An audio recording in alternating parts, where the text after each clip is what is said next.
Hello, and welcome to Jason Cavness Experience. I'm your host, Jason Cavness. I'm also the founder and CEO of Cavness HR. At Cavness HR, we provide HR to companies with 49 or fewer people by providing a tech platform that automates HR while providing access to a dedicated HR business partner. And I want to welcome you to the Jason Cavness Experience Ho Chi Minh City edition. We're doing the podcast live in person from Earth VC in Ho Chi Minh City. Earth VC is on a mission to unfuck the Earth. They are doing this by supporting breakthrough scientific research, empowering outlier founders to build enduring climate businesses, and investing in high-growth startups that decarbonize the world. Earth VC empowers founders who are ambitious, breakthrough, and are committed. Our guest today is Daniel Shaw. Daniel, thanks for being here today. Really appreciate it. Thank you for having me, Jason. So, Daniel, man, I've been trying to get this podcast for a while. Yeah, since Brooklyn, when I was in Brooklyn, we Yes. thought we first talked. Yes. And yeah, I definitely wanted to come out here and reset the stage. I don't know if you know, but I was here for 3 years already. But I literally landed in a country right before the lockdown. So it was a whole different world before I left. It was a whole different world when I got here. And now I've been here about another month, pretty much a month, and it's another different world. Yeah. So it's very fluid in Vietnam from what I can see and understand over the last few years. And you were born and raised in Brooklyn? Yeah, born and raised in Brooklyn, East Flatbush, the 90s, they call it. Grew up in that area, PS 391, basic Brooklyn stuff, stickball, skelly. We kept it Brooklyn all day. Then I started venturing out and moving into the South a little bit. My parents both from Selma, Alabama. So, the civil rights struggles and issues also took toll on it, with everything was going on down there. And my parents moved up in the early 70s to Brooklyn, and we actually lived about 2 blocks from Mike Tyson. Oh, wow. Which is a friend of mine from back in the day, still a friend of mine, but I don't get to see him as much. And then from Brooklyn, I went to John Jay College, NYU a little bit.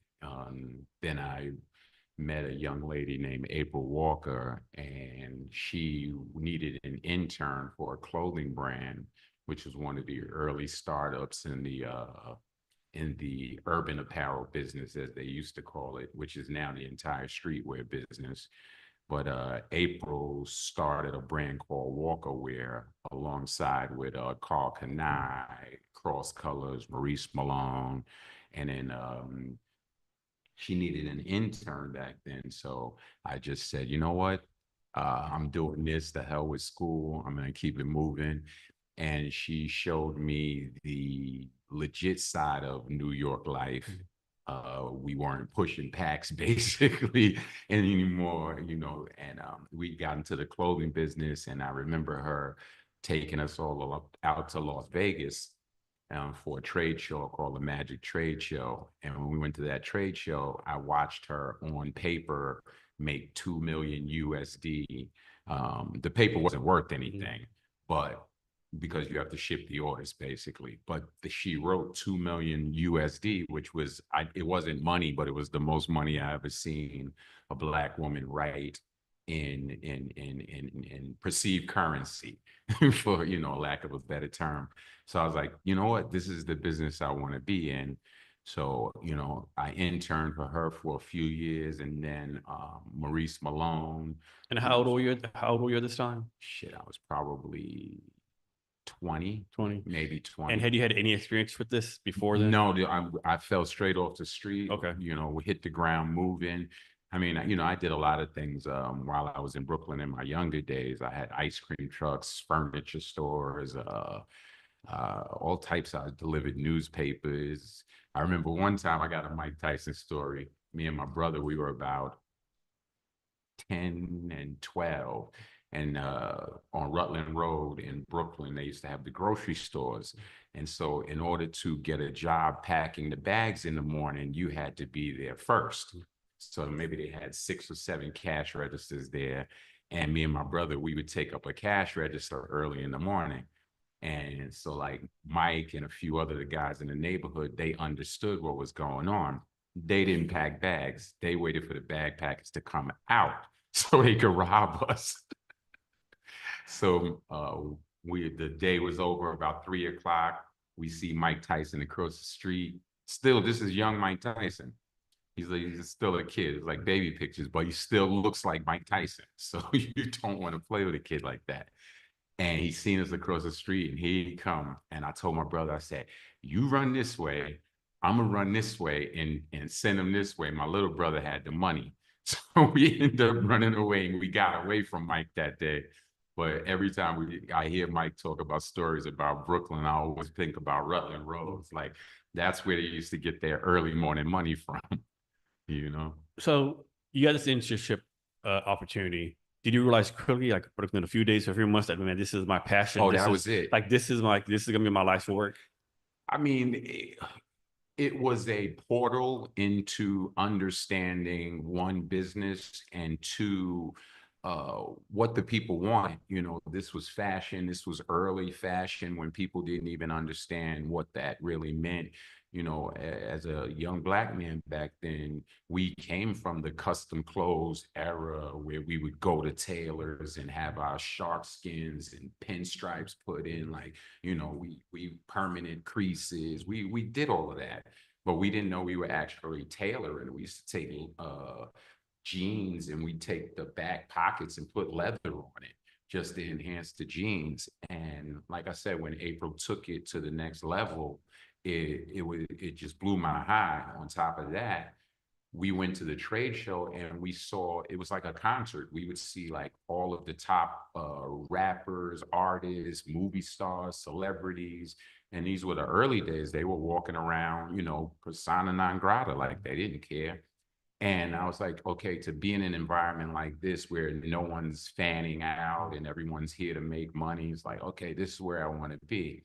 So I decided, I think in 97, 98, to start my first company. It was a company called Pure Players. And we went to the trade show, and lo and behold, we started making really good money on paper. And I went out and I found my first investor, but I didn't know all the other stuff, basically crossing the T's, dotting the I's, and understanding your business. So I built in 18 months, I built a $10 million in sales company.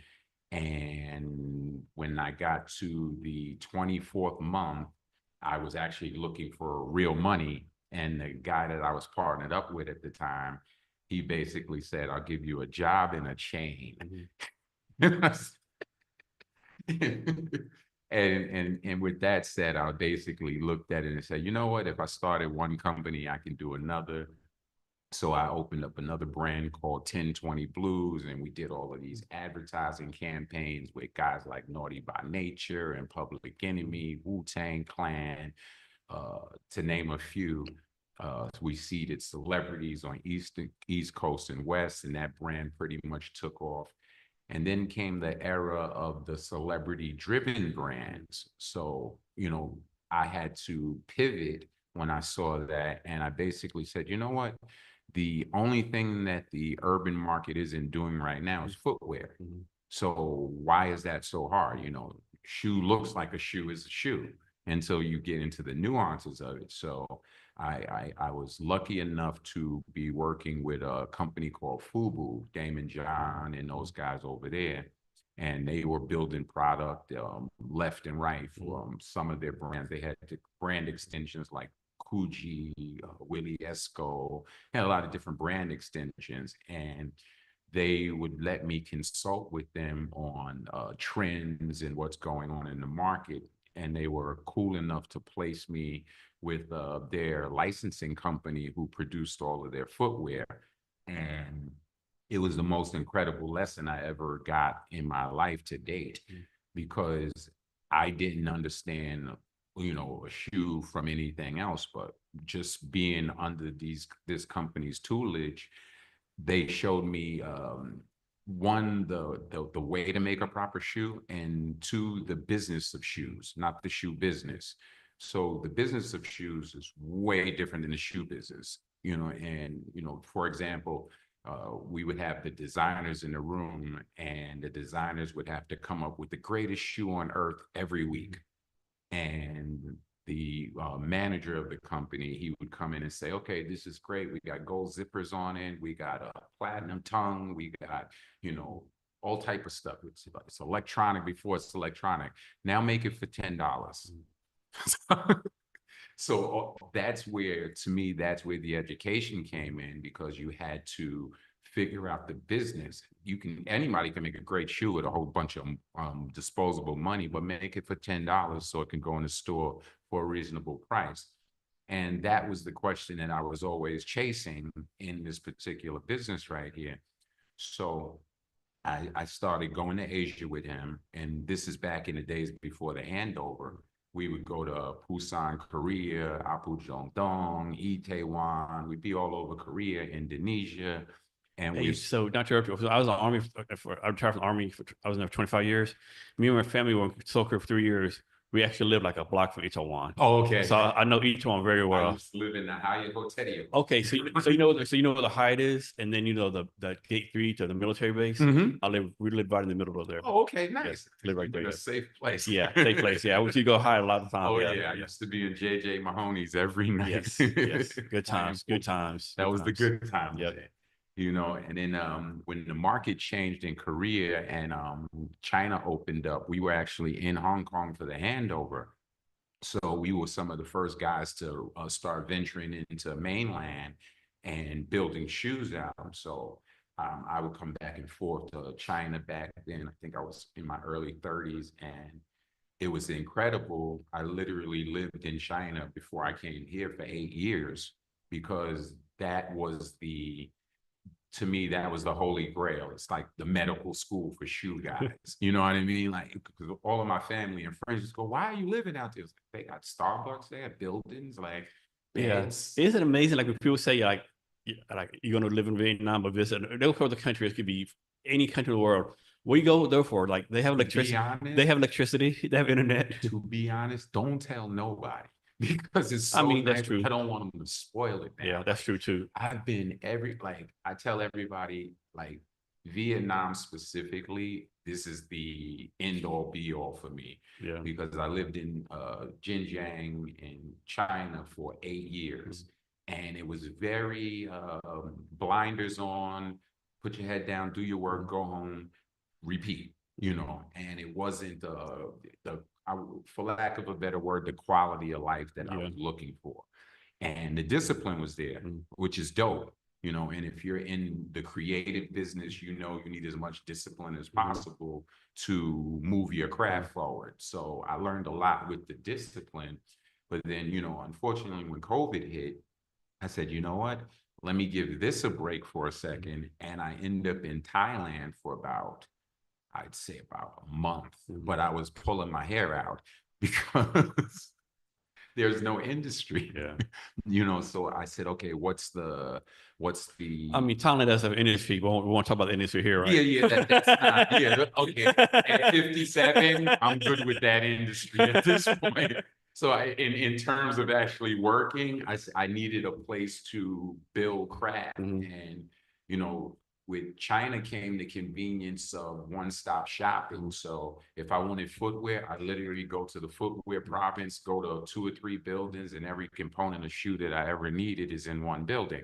When I got here, I realized that this entire country is spread out, and they didn't put the mechanics together yet to do the automation style of China, even though they still have the technical wherewithal to build product. They built some really dope product, but the efficiency, when I first got here, I didn't see it. And when I, just like most of the people who show up, I ended up in D1, then D4. I lived in the Goldview, and then after D4, I'm a little D7, and then I had enough with all of the Ds, and I moved to Tung and Ben Yun, and I immersed myself in the business there, which basically meant if you need something from the shoe business, go find it.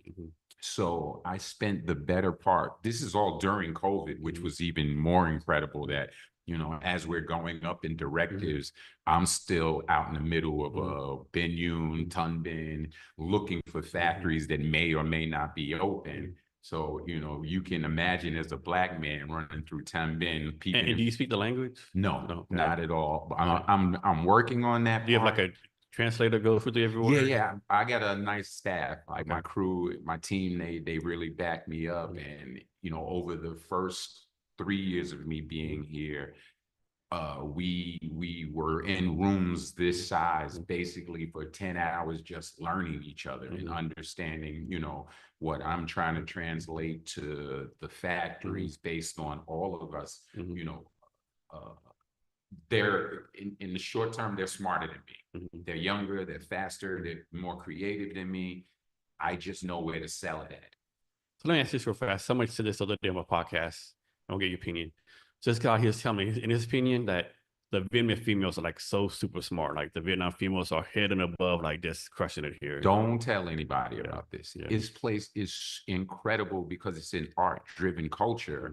And when it's an art-driven culture, you get to see the best of creatives. Now, the business side, I'm not too keen on a lot of it. Like I've heard good, bad, and ugly out here, and I've experienced good, bad, and ugly.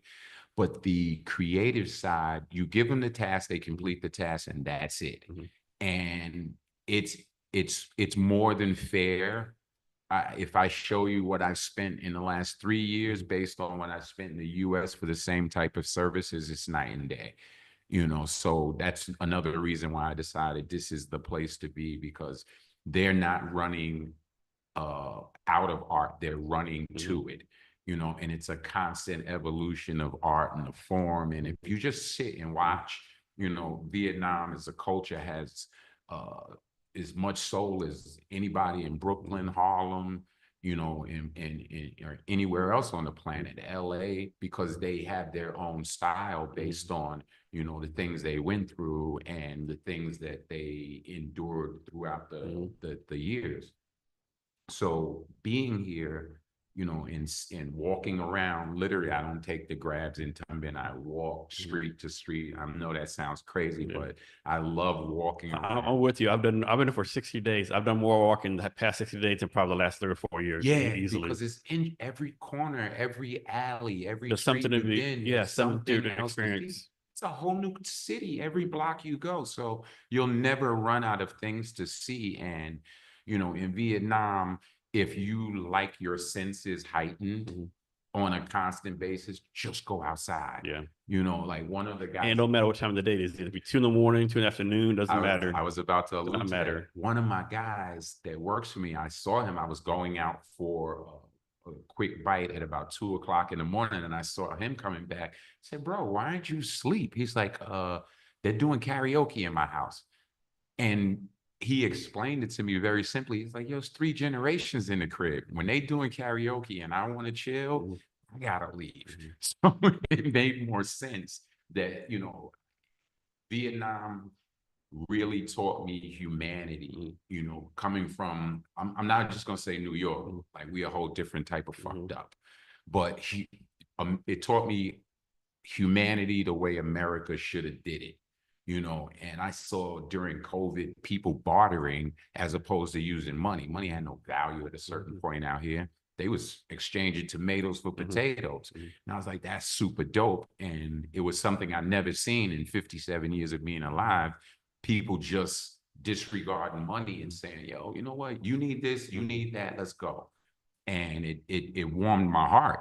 That's one of the reasons why I came back. You know, it's so dope out here for that. Yeah, what people don't realize, and I don't know how to explain it to people, like the level of like the standard living as far as not money stuff, as far as standing like you'll go somewhere, a cafe culture, like people take time to have a coffee, talk to each other, right? And like it's so safe here, right? I've been places here, like if I'm in the States, oh man, I feel for my life, right? But here you could be like in an alley at 3 in, and some gangsters be right there, and They like, can help you out. Yeah, hey, what's up, dude? Hey, how you doing? Like, yeah, I've never felt so safe in my life. Mike, I always reference Mike because he's one of the greatest thinkers that I've ever seen, and he said, in order to be so peaceful, you know how violent you had to be. And to watch a country that literally beat the hell out of 3 different continents and then told them, hey, it's all good. Just chill out when you get here. You know what? That's one thing too, right? So I don't think Vietnam gets enough credit for like beating the French and the Americans, right? Two quote unquote superpower. I don't And think Chinese. in Chinese, yeah. So I don't think enough credit Give for them their that. credit. And like me, if it was me, I was Vietnamese. Fuck you, America. Fuck you, France. I'd be trying to scam everyone because that's how I am, right? But you come here to Vietnam, like, hello, like, it's almost like they're more friendly to Americans, you know, on purpose to other people, right? Listen, you gotta. Everyone knows the rules, and I think that over 4 decades of Vietnam instilling the rules, they have the right to smile. Yeah, you know what I mean. So when you see, it's a very stoic culture when you look at it. But at the same time, like, yo, y'all been through so much and you still smile. yeah. And I've seen, especially, when you're going out to like Benyun and Coochie, and that's when you're getting out to the real, I call that the Brooklyn. When you're getting out there, it's like fuck around and find out. Yeah. You know what I mean? Like they're good until they're not. Yeah. And I'm good with that culture. Like I come from that. I can count 30 of my friends have been murdered and killed and from Brooklyn over the past, my lifetime. And when you see it and you're still able to smile and just be, you gotta applaud that. And I look at it and I go, they're the closest I've ever felt to being amongst my own people. Yeah, they definitely have life figured out, so to speak, right? Yeah, they have quality of life figured out, and they understand that it ain't like, everyone talks about the prices out here, and you can get a house for 400, $500 and blah, blah, blah. It's not about that. It's about what you're doing with it. Space is just space, and I've seen people be happy and comfortable on a hammock. There's a lady outside that sells me a cafe soda every morning, and I'm in competition with her with who gets up the earliest in the morning. Because I see this lady hour in, I get up at 4 o'clock in the morning. I'm outside. I go take my jog. She gives me the cafe soda. She takes her card inside, and she's off to the next job or business. Let's not even call it jobs. They create businesses. They create wealth. That's one thing. It's so interesting how many small businesses are here, right? Because if you need a salary, the only thing that you're going to gain is some money, and anything you can buy with money is cheap. But if somebody's teaching you the game, and from a coffee cart to the lady who's moving fruit, if you do all of those things, you can do anything. That's the difference between having a job and creating businesses. Like a job, like you couldn't offer me a job right now. I've been offered jobs. It's stupid.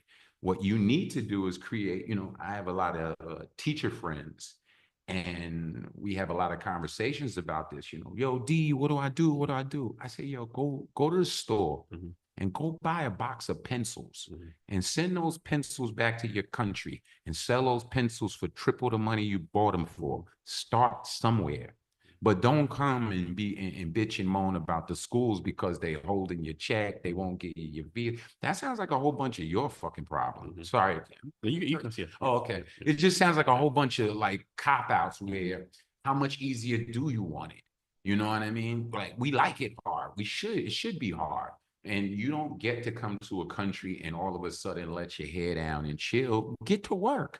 Like I seen another podcast about the quality of teachers and the new rules coming around for the teachers and how they have to take 160 hours or so of courses to be certified. There's nothing wrong with that, because you're fucking these kids up otherwise. Like every kid I ever seen in Tumbin goes, hello, how are you? Nice to meet you. Fine. I'm fine on you. Like, yo, why y'all did that? And no one knows that I'm not saying it's proper or improper, but if we're going to teach universal language, don't laugh at that. Y'all did that. Now we're going to continue that trajectory, or we're not going to continue that. Don't get mad at that. So when I look at people, with that cup half empty mentality, you came here to be a teacher, go teach somewhere else if you really that pissed off. You can't hack it, you know. So that's my take on that. Let me ask you this. So like obviously Vietnam's a communist country, right? Like I came the first time in September 2023. Before I came here, my friends finally convinced me to come. In my mind, I was being ignorant, right? In my mind, I like Vietnam, like it must be like Soviet Union 1950s, bureaucratic, no creativity, no business. But man, it's so completely opposite here, right? It's almost like small business haven here, Well, entrepreneur haven. Can you talk about that some? a little bit. First, you take the word communism, Mm. define it. Now you come out here, you see everything is free. I'm more free here than I am in America. I agree with I you. don't got to worry about police shooting me. I ain't got to worry about somebody robbing me. I ain't got to worry. I don't have to worry here. I just got to worry about maintaining and growing and scaling what I started here. And you get more supporters than you get detractors here. You know, on the West, we try to impose too many of our values on other people instead of practicing the art of minding our fucking business. And that's where we get, that's where the obstacle comes in. And people, oh, I didn't know this was it. Nothing's communist until you make it. Now fuck up and watch what they do. You know what I mean? Like they tell you to do something, just do it, Yeah. because more than likely it's for your benefit. The only reason that you're adverse to it is because you're from the West and ain't nobody going to tell me what to do. Shut the fuck up with Yeah. that. So that would be my take on what they call so-called Okay. communism. Then talk about this. Like people in the States still say, "Oh, I'm hustling, I'm grinding." Like, no, you're not. You don't know. You know what hustling is in come to Vietnam. These jokers here around they put the capital H in hustle. Any was it Joe Rogan or one of those guys? He was talking about it, or Dana White. He said this generation right now. I remember that clip. I saw that You clip. remember I that saw that clip? clip. Yeah, I If saw that clip. if the few people who, because this generation for the most part is fucked. Yeah. But if the few people that buckle down and take a look at it, there could be 10 Jeff Bezos out here. There Yeah. could be a Jeff Bezos every year. There Yeah. could be a new Steve Madden tomorrow. And that's my main reason for staying in this country, is because in China, one, the minimums for the small businesses that I was building, they were too high. China is like, look, you got to buy 12,000, one color, one style, and mediums. Like, dude, if I sell 9,000, I got to eat the rest. I'm still fucked. Mm. So this side of the game, the minimums are low, but the work you have to put in. You got to go to the shoelace guy. You got to go to the outsole factory, introduce him to this. So you got to put together your own logistics, your own puzzle, but you enjoy it, because if that's the game, that's the game. So, going to that point, people talking about, it's only as hard as you make it. Yeah. If I can sum that up, it's Mhm. only as hard as you make it. And if you really about this business and about this life, a shout out to the Shoe Dogs, because they're a crew out here, and they comprise of most of the top shoe companies in the world. Mhm. And a lot of those guys lived over in China, and now they jumped the needle and they're over here. And I watch these guys build, and I'm seeing between AI and what they do, what they've been getting comfortable doing. And I'm not throwing anybody under the bus per se, but y'all better step your shit up, because AI is taking your jobs. Those cushy $150,000, $200,000 a year jobs to go out and take a look at a shoot and go to the bar and drink for 8 hours, them shits are going. Yeah. And now you have to be competitive and have a use in the market in order to compete. So AI is not going to take your job. The person who knows how to work that shit is going to take your And that's job. what people don't get. You get right. They don't get that. A 9-year-old taught me AI. Maybe a 12-year-old Mhm. taught me AI. But guess what I did? I saw what it was and I learned it. Mhm. And now I understand how I can be as productive with my staff, because my staff ain't going anywhere. Mhm. They cool. They understand what's going on, and they're growing with the plays. Our job is to get to the end result for any of our customers and our brands as fast as possible. Yesterday, so that's Like I'm looking at the way things were, and like if you look at the top presidents and prime ministers and whatever you call these guys, this is the last generation of the old guys. Everybody coming in now was born in the internet.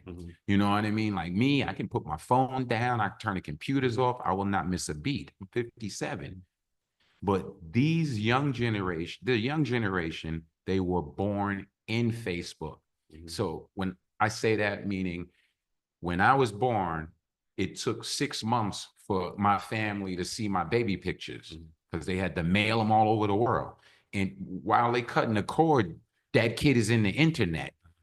So them being immersed in the internet, the real world is where they're suffering because they have no people skills.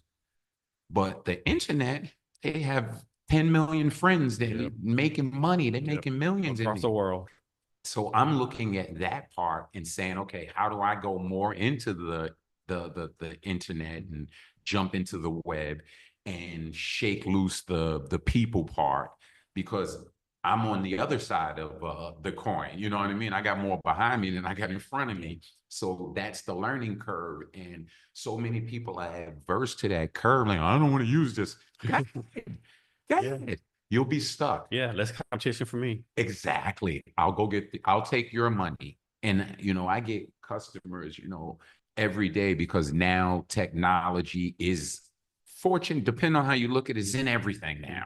So these guy, he wants to put smart tech inside of a shoe. This guy wants to put a hiking boot that can tell you how many steps you took up and down, and it goes to your watch and turns on the hot pod and does all of this shit.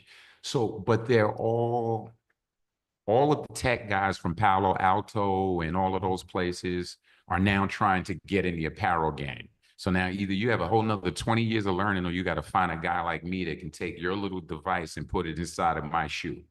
And those are the partnerships that are starting to show up now. I'm literally getting a company a week talking about, can you make it sustainable? Is it CFO? Is it this, that? Do you have the paperwork? It's like, guys, how can you not have plastic in anything? Y'all did that. Now, can we make this plastic turn into something else after we make it? Yeah, let's keep reusing it. Let's play with tech and earth and put it all together in one big pot and try to fix this shit. Have you ever thought about this as far as tech? Do you realize that we've gone from Pong to AI in like less than 50 years?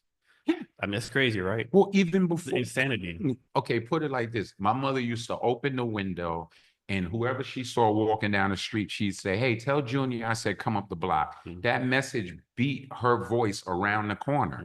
That was what we started with. So just to see, you got mail.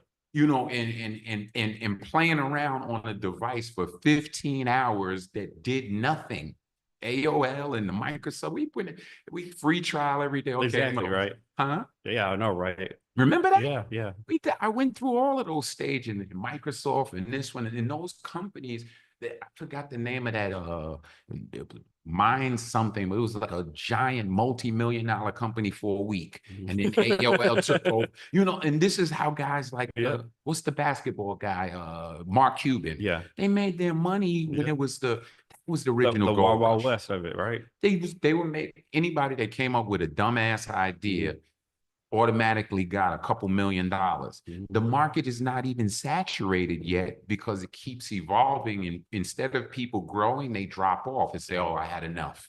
I had enough. Because the kid, I watched a kid show me an app called Canva.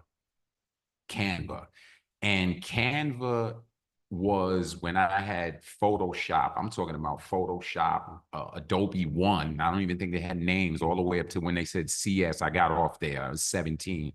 But it would take me 3 hours to do what Canva does in 10 seconds now. And that's when I looked and said, ooh, you only have 2 things left in life, time or money. Which one you spending? So now I spent my money to buy time. You dig what I'm saying? Exactly. And I'll take that kid over any easily graphic design genius guy. I mean, yeah, you can't all the time. Like, why pay a graphic designer whatever the cost is? You pay like $20 a month for Canva. In New York, I was paying $4,000 to get the same thing that I'm paying a team significantly lower but great price. I treat everybody fairly according to what their skill set is. But I even tell them, I said, guys, you see what I just did on Canva and photo room. You see what I did on my phone? This used to take me 5 hours. Yeah.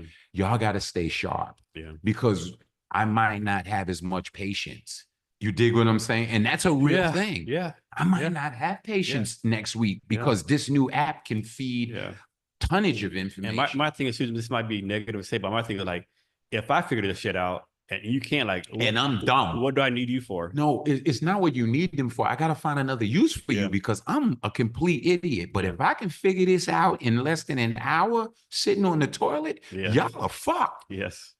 You dig what I'm saying? I have the same mentality. And always it's had the same a mentality. real thing. So like, you know, even in just the last 2 years, in the last year of AI existing, so we had, you know, I don't know how many incarnations of open AI has it. It's 4.0 now. It's like on 0.1 now. It's like, whatever it is. I seen it from day one. And from day one, when they couldn't feed words into the algorithm because only a few people downloaded it, up until they started broadcasting it on guys like Stephen Colbert and letting everybody know this is the thing. Now everyone fed it enough information that it's you don't get 6 fingers on a picture anymore. You don't get, you know, a half an outro. Scary good. It's actually doing what that Apple Intelligence, you don't have to, you can just talk about stuff like this. When I walk out of here, I have 90 podcasts in one of those phones because for some reason it's picking up the waves. And however that magic or voodoo or whatever the hell you want to call it, it's working. Go towards it. You know, there's no reason why we can't all be in space if we want. That's the point I'm looking at. Like I was surprised when I saw the subway out here this year. Like one is finally open. So one line after 10 years and $10 billion. Dope. Because I was wondering why they didn't have the entire subway. I know, right? I was in the Coochie tunnels and I was like, yo, you can make subways. You make tunnels. What's going on? With a pick and axle, whatever you use, a shovel, you know? Handle this. Like, they should have had the New York City subway system in here. Like, I know, right? And it's crazy because they're doing it now. You know, so you know, when I look at here, I'm always enthused about Vietnam. Every morning I wake up simply because there's always going to be something to do every morning. And when you get to a certain place in life, you either want to stay sharp, you know what I'm saying? You want to stay sharp. You need to stay sharp. You work out every day, eat the right foods, and you get out there and keep looking. Or you fall into the, okay, I got enough money and I got enough of this and I got enough of that, that you just fade away into the life out here. And I've seen, I'd say 50% of both sides. Like, I don't live in Taoyuan for a reason. You know what I mean? Like, it's too, y'all doing too much out here. I live here now. If I come again, I wouldn't live here. No, it's no point. Like, I don't want to move into Park Slope, Brooklyn. Like, you know, listen, I like being around the right people as opposed to the white people. So the right people are white, black, old, young, tall, short, gay, straight, whatever. Just being around a whole bunch of people for no ass reason, you're getting lazy. Go and you're anti-culture. If you really about this culture, fuck D1 and all that bullshit. Go hang out where the people hang out by yourself and really immerse yourself. Like, I see all these podcasters walking around. It was another podcast. I ain't gonna throw them under the bus, but bro pulls up on me. I'm sitting in D1 having a taco, right? And he sits down and he puts the camera right on me. I'm like, yo, you know, what are you doing? I said, yo, I'm doing a podcast. I said, well, first you should just ask me if you're just gonna start filming. And second, are you? No, I'm not filming you. Just your voice. And that ain't the point, bro. But all right, what's your point? What you want to know? So what do you think about Donald Trump? I don't.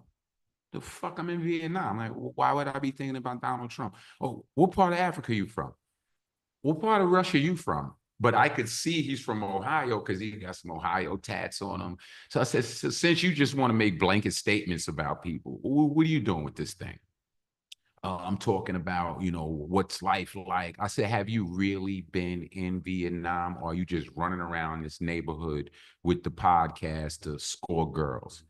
I was talking and I'm trying to do this. All right, listen, let's go to the Trump question. I'm from New York. The only problem with Donald Trump is anybody outside of New York does not understand that man. A New Yorker shouldn't be the president of shit, because we are only really, we care about New York. The fuck's going on in Utah that I care about? South Dakota, North Carolina. Why the fuck do I care? And you should never transfer that into being the president of a United States. There's 50 places that you got to take care of. But we don't think that way. We only think about what's good for New York. So is he slightly racist? Who the fuck ain't? He just says it on a bigger platform and a bigger stage than everyone else. So if you asking the Donald Trump hung out with Shabba Ranks, how the fuck could I be mad at him? You know what I mean? He was Mike Tyson's manager. How could I be mad? I know who he's talking to and why he's talking to them and how he's talking to them. When I was 7 years old, he put a roof on my public school because the mayor didn't.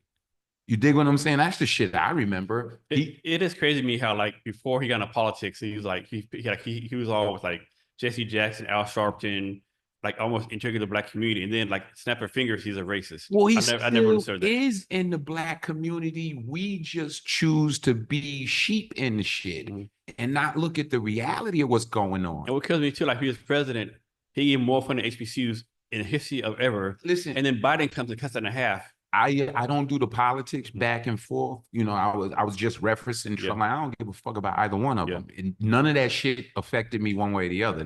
Now I bought my own plane tickets. You dig what I'm saying? I built my own business.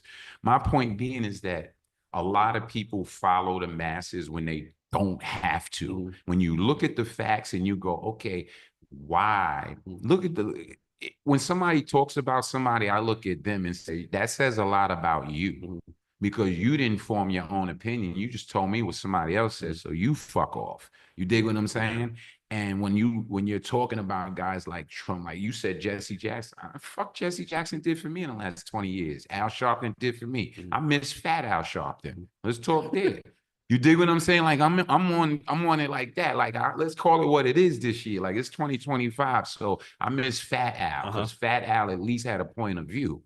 Skinny Al is bought and paid for. Let him do his thing over there. Yeah. And in order for, we're going to, we all over the board a little bit, but in order for culture, and I'm specifically saying Black American culture, in order for us to scale, in order for us to grow, we have to stop trying to love something that ain't loved you since it existed. So if you look at every other culture that ran through America, Irish, Italian, and so on and so forth, they only had growth periods. Everyone has struggle periods, Jewish culture, everybody, they all had struggle periods, but they struggled their way up. We're the only ones that are perpetually in the same cycle. I look at YouTube a lot, and I could take a YouTube Channel 7 newscast from 1984 and just play the audio, and the shit sound like it happened yesterday. So if no one's progressing for you or with you, find another place that loves you. You dig? And that's one of the reasons why being overseas is way more lucrative and important. Like, here's one thing that we got to stop. A couple of my friends, and I'm talking again, I'm not the king of Black people. I'm specifically talking about Black Americans. Yo, we're going to come out there and meet some girls, and we're going to, no, we not. Because I'm not a passport bro. And for the last 30 years, I've been traveling back and forth to Asia about business. So don't chump me off by saying I came out here as a walking dick. That's easy to do. But then what you going to do the 15 minutes after you blow off? You still got 23 hours left. What you going to do now? So if we can get past that, that's all they look at us, and that's all how they look at us. And if we get past that, we're able to compete on a bigger stage with better people, as opposed to someone, if you look at culture, everything in culture, from the music to the fashion to the movies, For some odd reason, most of that shit is black. You debate me on it. At any sport that's worth watching, man, anything that's worth doing. And I'm not saying that we can't all get along, but goddamn, I mean, we made the peanut.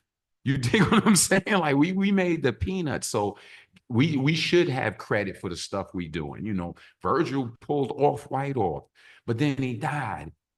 But then Off-White exists as a 200, $300 million going concern. We got networks going. Where's the, yo, we've been doing this more than you. You know, like guys like Kanye. Let's take him for instance. Kanye West, genius asshole. And I'm just gonna heighten the asshole part because when I watched millions of his podcasts, hundreds of his podcasts, and I always say, I went to the Medici family and I spent 20 million on this and I spent 10 million on that and I spent 15 million on that. And I said, you either got a fucked up accountant or you lying. Simply because if you really Kanye West like you was, not this dude running around bugging out, if you were him and you took the lessons that you knew you had, and when I watched his Netflix documentary, it gave me a different spin on him. You would have took $1 million, went to FIT, Parsons, or any one of those fashion schools, got the top 10 guys out of there and gave them all a job of a lifetime. Then you'd have took another $1 million and got them the houses of a lifetime on a fucking island somewhere with all of the facilities they need to create and do. And then you go out there and you go get a factory in Asia somewhere where guys like me have been out here for years. You just don't look at us because we don't dribble basketballs. We don't rap. We make fucking shoes and apparel for the world. The guy that made the Super Soaker is a billionaire. Nobody knows him. You know why? He stays low. He's just about his business. So my point being is, and the reason why I say you're a liar is because you haven't even spent 10 million yet. You only spent 3. And you can go online because you're Kanye West. Show your new shoe, take pre-orders for the $250 you're talking about. And I guarantee you get 1 million orders or $1 million, one or the other. Fill them. Fill the order. So now you keep talking and beefing with guys like Adidas and all of these dudes. It's because you kept looking for the white people instead of the right people. All you had to do was set it up. But you disregarded 30 years of not only just the right people building businesses, whether they're doing it through other companies on it, you needed someone to carry you. So now when you did the Louis sneaker or the Nike combination, that's you, not Kanye. You're an extension of them. You think they're gonna let you take over their brand? No, they're gonna give you enough money to fail. As Michael Jordan with Brand Jordan, he gave him enough money to fail. They highlight the fact that he makes $95 million a year, but guess what? That's a 10% licensing fee from what Nike makes. Let's cut the bullshit. So now you amortize those numbers and see when I be at your office looking for my real bread or digging for my own gold. So when I talk about us, we have so many creative ideas going on and so many scalable products that we come up with, and we create businesses for jobs, which sucks. Why am I going to create a business to have a job?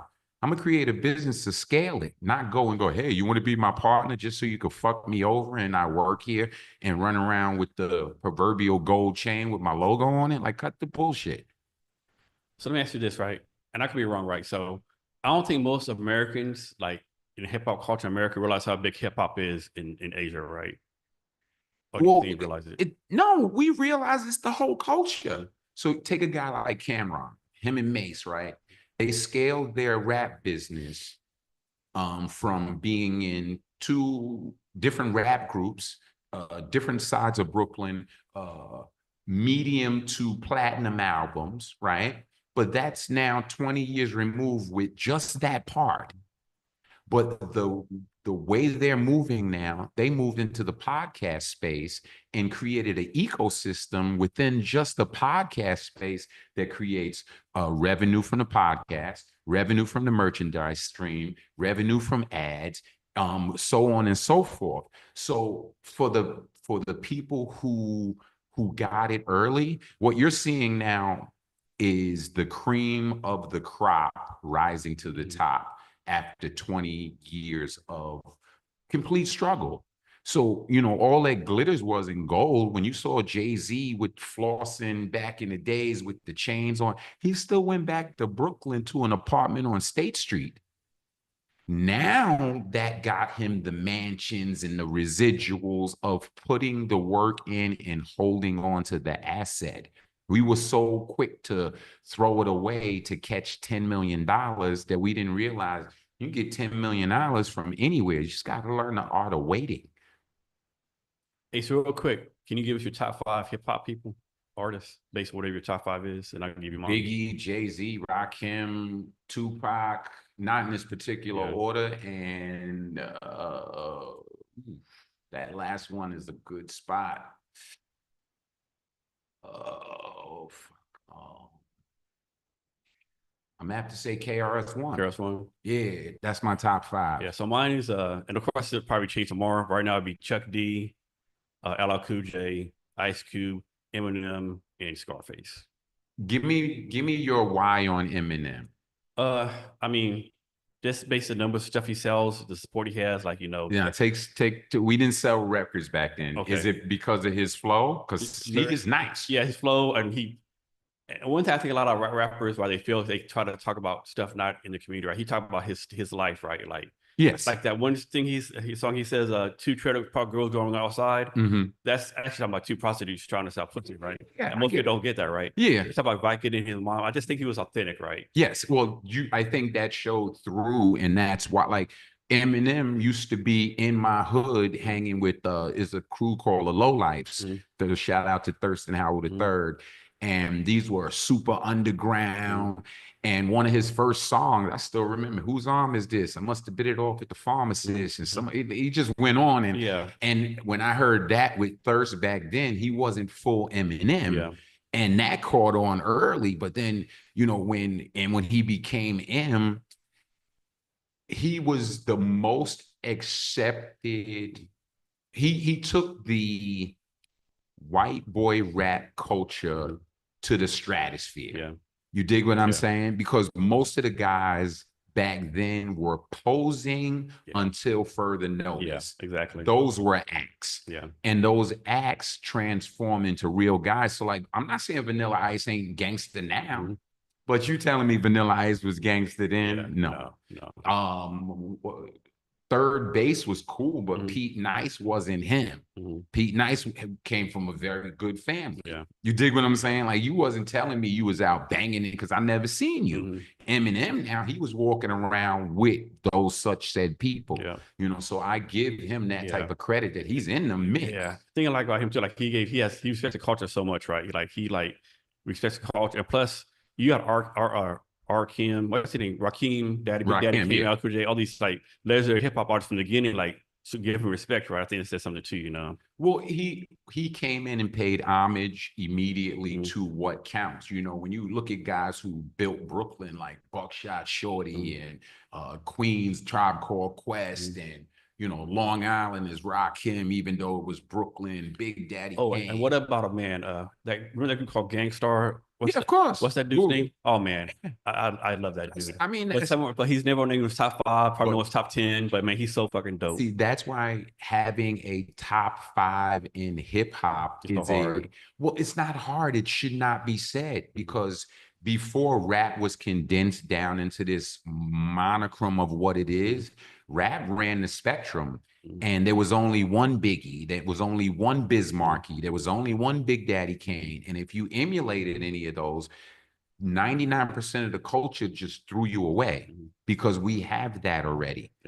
So you had to battle for your spot in hip hop. And when you got your spot, not only did you have to battle, it was a gladiator thing you had to maintain. So Before, we used to have this show called Video Music Box with Ralph McDaniels, right? And every Thursdays and Saturdays, we go to the Palladium or we'd be at one of the clubs in New York. And guess who was on the stage every Thursday and Saturday like they just got there? KRS-One, Red Alert. And they gave you a show every week. And every up and coming rapper and wannabe rapper, they literally gave them the mic and said, do your thing. Because if you were wrong, you literally had to leave the building. So that was the essence of hip hop.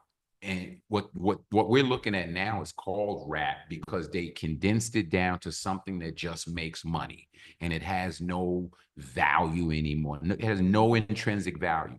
You know, when I learned that Calvin Klein wasn't no friend of mine, I don't need nobody name on my behind. That was Run DMC. Yeah. I got that from. Yeah. You Run dig what DMC, I'm yeah. saying? So when you look at that and you go, okay, what did they teach me in school versus what did they teach me from listening? Hooked on Phonics got us. The music creates the learning.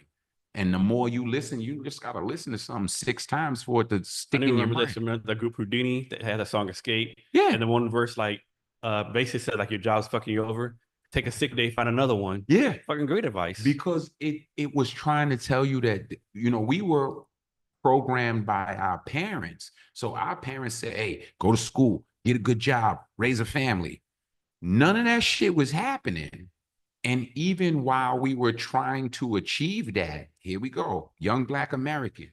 I had to worry about the police. I had to worry about the winos. This is how far back I go. I'm going to the 70s. I had to worry about the winos, the police, the racists, the food, the atmosphere. I had to worry about everything. Then I had to go to school. So now I'm in 6th grade. I got a half a dozen sisters and brothers, and I'm the oldest boy, third kid, right?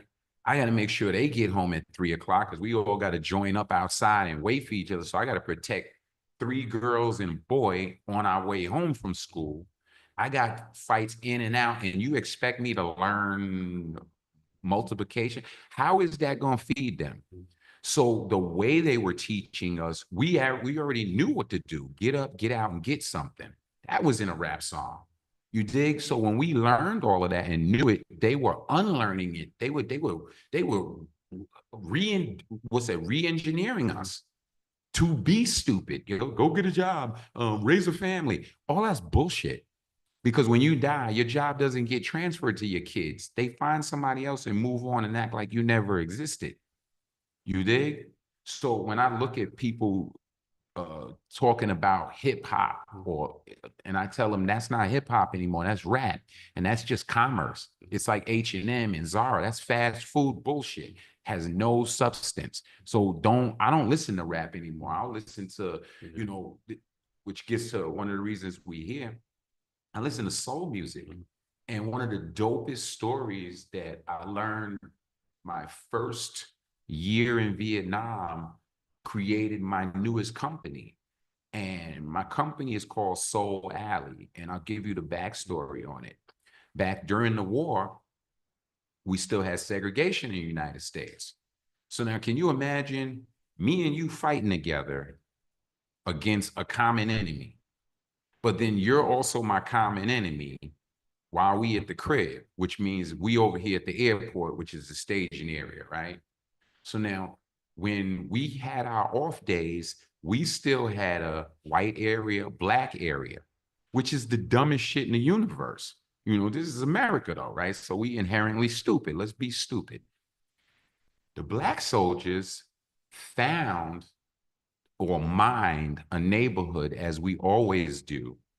And they went to the local Vietnamese, gangsters, soldiers, and everybody and said, yo, if y'all don't shoot us over here, we not shooting y'all over here either. This is going to be our little Switzerland. And they taught the local Vietnamese how to make fried chicken, mac and cheese. They were dancing to Aretha, Smokey Robinson, and they created an ecosystem in just 4 blocks that created a whole movement out here If you look at culture and you go out there in the area I'm talking about, they cook just as good as us, if not better. And I mean Black people, because they learn so much culture from us. Go to Carol Saigon Soul and listen to Carol Kim, one of the dopest singers you ever heard. And she's probably in her 60s or 70s, still alive now, still doing shows, super dope lady, and sings like you think she's a Black lady because she learned all of that from the culture. And unfortunately, when the brass, from what I understand, found out about it, they bulldozed the neighborhood. So I was watching the documentary because the original documentary was talking about the lost kids, because when, the guys wasn't out here fighting, they was out here fucking. So they left a whole bunch of kids out here that, it's Kardashians everywhere. You know what I mean? It's something else out here, And when you look at it, you're like, yo, there's no way you can't be something Mexican or something Irish or something other, because there's so many different blends of cultures. And now 40 years later, this culture looks just like New York in certain parts. And it's so dope because even if they don't know they got swag, they already had it. You can't it's either you got it or you don't. And I seen that in this culture. So when I grabbed the name Soul Alley and I said, you know what? We're going to the Soul Alley Coffee. That's the coffee part of the business, which, obviously, why uh, I'm selling coffee. I got here and I was a Starbucks baby. And you couldn't tell me different. I just came from China. Starbucks makes a great cup. It looks good, but the coffee's shit. Sorry, Starbucks, but it is. And, they burn all their beans. And, during COVID, Starbucks was closed. So I had to go to Circle K. And I was like, all right, what is this? Give me a black coffee, man. Don't put no milk. Don't put no sugar in it. I just want to taste this. And I tasted their black coffee, and it had me bouncing off the walls. And I was like, fuck, this coffee costs like 20 cents for this cup. I wonder how much they paid for it. And I started reverse engineering the coffee until I found a few coffee partners, packaging, sent a bunch of bags to the US, and I gave it to a lot of my coffee enthusiast friends. And I got them hooked on the coffee that is cracked for us. And we started importing Soul Alley softly over the past year and a half. And the reception of Vietnamese coffee has been incredible because the variables were all in place. This coffee is so good. Like before I got here last year, I had no idea like how much coffee they export. I didn't realize that coffee culture. Well, but yeah, here, look at the variables being in place. It was so dope. We had COVID, right? And why do you drink coffee in the morning? Wake up, get you up, get you functional. You need that quick burst of dopamine. It just boom. This got a gallon of it in one sip. That exactly. So I'm bouncing off the walls now. I just drank coffee downstairs an hour ago. But point being is like, I'm watching the essential workers and I'm like, yo, you know what? When I drank coffee in New York in the bodegas back when it was 50 cents, right? And this was in the recent future. This was recently. I said, yo, you know who keep the same hours? Cops and criminals, pimps, whores, cops, criminals, construction workers, handymen, and the like, right? I said, you know what the variable is here? They all at the same bodega buying this coffee. So now when I got back to New York last year, that swill, that garbage that's in there was $3.50.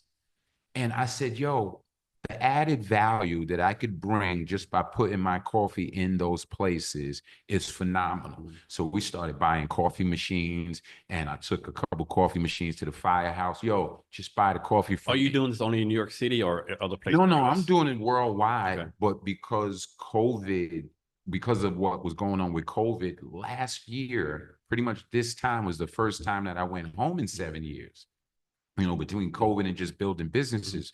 So when I got back to the US, I did not realize that everything changed. So like completely everything changed. Retail, brick and mortar, that's half dead. Most of the businesses online, it's about ad sales and traction and who you know on the internet more than, I met Denzel Washington. He don't have nothing on Joe Budden's podcast. You dig what I'm saying? You might know Will Smith. What the fuck does that got to do with Cameron's podcast, who's getting 10 million hits a day? Yeah. So I had to restructure my marketing brain in order to figure out how to attack the market in the proper way. So with my group Venmerica, that's my group here where we develop all of our products for the different companies. We have Soul Alley, we have Bum Department, we have Bellamy, which is our equivalent of a Martha Stewart home goods project. So Venmerica is a Vietnam business or a Singapore holding company? I hear people do either one. No, it will be a Vietnam business because I'm going to live here, and that's the company here. But you know, I like to be part of the culture. I export and import culture. So when I say then, that's my homage to this culture because I was just talking to was this co-COO of VinFast, right? And I'm looking at that VF3 Jeep, the little one, not the big truck, the little one, like a little Suzuki. And I sent them a message and I'm like, yo, that's a dope little car. And I put a Wu-Tang sticker on it. And I said, yo, let me help you get marketing because they opened up a $3 billion facility down in North Carolina. I said, yo, if nobody knows, you're the proverbial tree that fell in the woods. Nobody know about it. It didn't happen. I don't care how many billions you spent. Hey, before I forget, so one thing I need to do is saw this friend of mine in the Seattle area named Cheyenne Sailor, right? He wants me to introduce you to him. Like he does a lot. He's a hip hop artist, a lot of stuff. He doing some stuff with Wu-Tang right now, and I got to connect the two of you. Which Wu-Tang? There's several Wu-Tang. So Sons of Man Wu-Tang. There's a lot of different Wu-Tang sets running around. So I know RZA. I know Meth and Raekwon. I know those guys. You know what I mean? So when you talk about which Wu-Tang is it? Because he introduced like doing some shoe manufacturing stuff out here. So I introduced the two of you. Oh yeah, 100%. Like that's part of the business is bridging culture and making, you know, one of the manufacturers was telling me after because they usually end up giving me what I call the affirmative action orders. You know, it's like fucking just after you fucked up all over the place, right? So I said, listen, this is what Alibaba is in the macro sense. You call whatever company you land on in Alibaba for your pencil. That guy asks for $100. He puts the pencil in there and he sends you the pencil. You need that pencil. That pencil is either a pen or it's halfway done. In order to fix that sample, you got to send another $100. By the time you finish sending $400, that guy who's the production person is either pushing you into the order or guess what you just did? You damn near paid a month of his salary. So now times the 100 people that might have called that particular guy, much less everybody in the world needing a good calling everybody on Alibaba. Alibaba in just that is a business. There's a guy looking to, there's plenty of jerks, America, Asia, all over the place. A jerk is a jerk. But there's a business in a customer not standing behind their product. So like even my friends, they call me, yo, D, can you make me 50 t-shirts? I said, what? So you could sell 2, give away 15 and throw the rest in your fucking garage and waste my time? If you're going to invest in yourself, then I'll invest my time in you. So when I invest my time, I need you to buy 600 of those shirts. So when you see all those boxes in your living room, you have a real going concern in front of you because your husband or your wife need to get those out of the living room. So you either selling them, giving them away so we can stay in business. I'm not here to play. You know, the reason that I can do things in what people say fast or well is because I spent 30 years learning how to do it. The same as Michael Jordan. He can shoot 80 points and shoot from anywhere on the court because every day he spent 8 hours in the gym before he went to the game. So when I spend my time with companies, and I'm very selective now on who I get involved with, I'm getting involved with the whole thing as opposed to you just want goods. There's Alibaba for that. Good luck. Talk about this. Can you talk about either the challenges or how hard or easy it is to export stuff for Vietnam? Oof.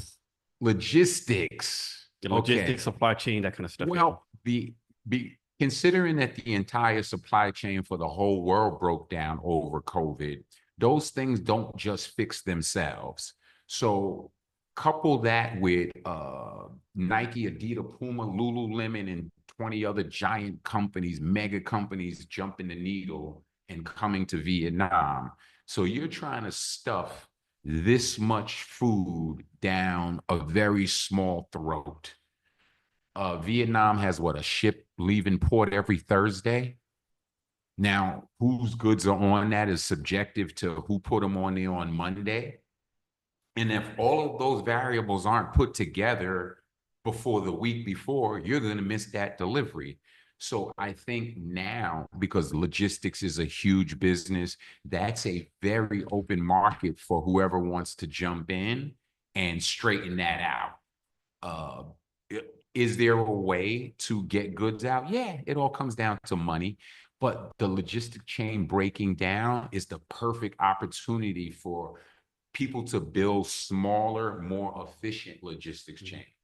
You know, China, and one of the reasons China broke down is because back in 15, we're not even talking about COVID stuff, they didn't get that the business was running to the internet. They were looking for the million units from Walmart or the 100,000 units per color of a style. And I'm sitting there like the boy who cried wolf in China going, listen, guys, they're all running on the internet now. So it's not about one color, 1,000 units. It's about 4 colors, 300 units, and delivering it 6 times a year as opposed to twice. So the whole idea of business changed. You know, whatever you knew, like I talked to a lot of these old guys, and when I talk to them, you know, this is how we did it. Well, bro, post-COVID, nobody knows shit anymore. So dump your mind of if you know it, I don't want to deal with you because you know too much to teach you. I think, to me, my point of view, I think that was one thing, good thing about COVID. I think COVID made everyone realize how little everyone knows. Like, yes, like this, whatever your title is of this company, he's trying to figure it out like everyone else. Like, no one knew shit. We're all trying to figure it out. Yeah. It became scorched earth. No so one you knew can shit. tell me, I was working with a company, it was this bag company out of Brazil. And this is right during COVID. And because I knew the guy from China, he asked me to go and check on his production. So I was like, okay, that's what I created a whole nother business out of that with consulting and being on the ground and watching people's production. Because I said, all right, bro, I'm gonna go take a look at your production. You're definitely getting an invoice. But I'll go look. I get to the factory and I go to the factory and I see all cars in the factory, no bikes. Simple math, no bikes, no workers, no stuff. So I do the jog through with the factory manager and they're shuffling me through and hustling me through. And I get back on the phone. My man, I said, when did you ask for these goods to be delivered? And he's like, oh, like next 30 days. I said, and they told you this? It was going to happen. I said, well, unless they got Keebler elves in the basement, ain't shit happening, bro. You know why all those cars are in the driveway? And I'm showing them. I said, those are the salespeople and the managers. You know what their job is until further notice? Sell. So they're going to take your order, take your PO, take your money, and you're going to go in the line with everybody else. And when COVID is over, which we didn't know at the time it would be a couple years, you know, a year into it, when that's over, then they're going to look at the line and go, who paid the most first? And then you're stuck in that line. So now if you want a reality check on it, I'll pull the fabric out of this facility and I'll go put it over there with a small guy because, you know, this guy was saying, oh, this is where the big guy makes his and this big guy makes his. I said, then your little 15,000 bags don't mean shit to them because they make millions of bags for this guy. So I'd rather be a hero to a startup bag company that would appreciate a 15,000 bag order than to go begging such said big guy, hey, can you do my, no, fuck that. Go to where you're celebrated, not tolerated. How does this work, right? Like, how does fashion work across the world? Like, does each country have their own fashion sense? Like, how does that play in the business? Like, how do you figure out, like, okay, this is a hot fashion thing in India, this hot fashion thing in the United States? Like how do you like, you know what's wrap dope your head about around that? Asia? And a lot of people, you know, you can go on any websites and most of they call them forecasters or style trend forecasters. Usually it goes by container. So the Samba, right? The Adidas Samba. 2 years ago, that shit was all over the market in China, or even go back to Yeezys. The mailman wore Yeezys because when China gets it, and here's the rub. Here's where everybody, the rubber meets the road. You getting knocked off is only based on your popularity. So if Adidas bought 12 containers of Yeezys in 3 colors, the customs guy, his cousin, is in fashion, and he's gonna go, hey, Adidas bought a whole lot of this shit, and he's gonna show him that's what's gonna be popular in America by container load, and then that turns into filtering because the outsole guy, okay, here's what stealing is in China, or theft of IP is Adidas, Nike, Puma, or any of the other big guys walking into the legit authorized factory with the USB. Hey guys, we want you to make our newest greatest shoe. Bet. Sign the paper. Here's 10 million in orders at this price because we Adidas. We want 10 million shoes and $3 a shoe. You get 30 million. That's enough to keep these machines running forever. Ain't enough profit for you. What's enough to keep them shits running in this factory open? So now, if I'm the smart cousin, I'm gonna leave that USB on the table after Adidas leaves and my other cousins walk in because my cousin got that factory down the block, and that factory. So you're gonna see tier 1 Adidas, which we call stitch for stitch. You're gonna see tier 2 Adidas, which say abi da da da on the back of it, but it's still got all the same elements. And then those guys are gonna go sell that down the market until they can't get any more money out of that hot new USB. And then when Tet or Chinese New Year comes around, they all meet up at mom's house and drop off bags of money to each other. So you thinking your IP is under protection? Good luck. So how does it, from the 30,000 view, like how does the design process work? I suppose you're gonna like design a new shoe, right? How's that process work? Like you have like designers give you ideas. Do you say like, hey, of course you got to make it for different like You mean the looks or the construction part? Like, running through the process. Running the process, yeah. Well, okay. We always start off with the main word in the shoe business is the last is first. And that's basically creating the shape of the shoe. In China, we call it the Xiaopi Gu. It's got to have a nice ass on it. It's got to have a shape. So when I see an idea of a shoe and theft is rampant, ain't nobody coming up with the next shoe. Everybody steal from everybody. Like, I went to the Shoe Dogs thing and I took pictures of all their feet. That's like the Oscars for shoes out here. Reason I took picture of everybody's feet is because they all wearing the newest styles from next year.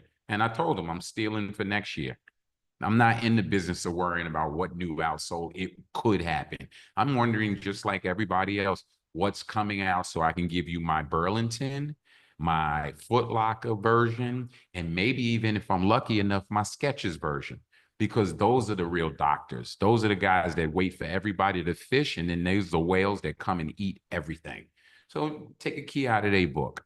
So after you get the right shape of the shoe and you look at the patterns and the styles that are going on in the apparel, and then hip hop comes into it. It's just immersing yourself in whatever culture. So with it being the year of the snake coming up, snake patterns are coming out from everywhere. So how do I incorporate a snake pattern into a shoe using this outsole? What is my upper going to look like? So taking all of those things, the end result is basically your salesperson to the customer. So my salesperson telling me what the buyer said in the States. Oh, the Samba was so good last year. We need to, dude, if it was last year, that shit is over with. So do you want the chunky version of it? Do you want a new look to that Samba? Not just saying specifically the Samba, but when we say Samba, we're talking about the cup sole, outsole. So when you look, do you want a new look, but the buyer being some institutionalized kid that want to keep his fucking job, he's only buying what the boss told him. So you can't be but so creative in that space, unless you are disruptive, which the internet gave us now. So the disruption comes in it. Yo, bro, you can buy all of the $4 to $7 shoes you want. They still look like shit on the shelves. Now it's making the guys who we call them the grave diggers pay more to play. That same $4 to $7 shoe is now $10 or $11 because you want to have something to compete with. Asia will give you exactly what you want, but it'll have a 1 hour warranty. You want to compete? The new $4 shoe is now $7. So get used to it. So I'll pull this off your LinkedIn, right? On somewhere you did a post that said the open outsole business is evolving with injection molds and customization options reaching new heights of quality and creativity. Yes.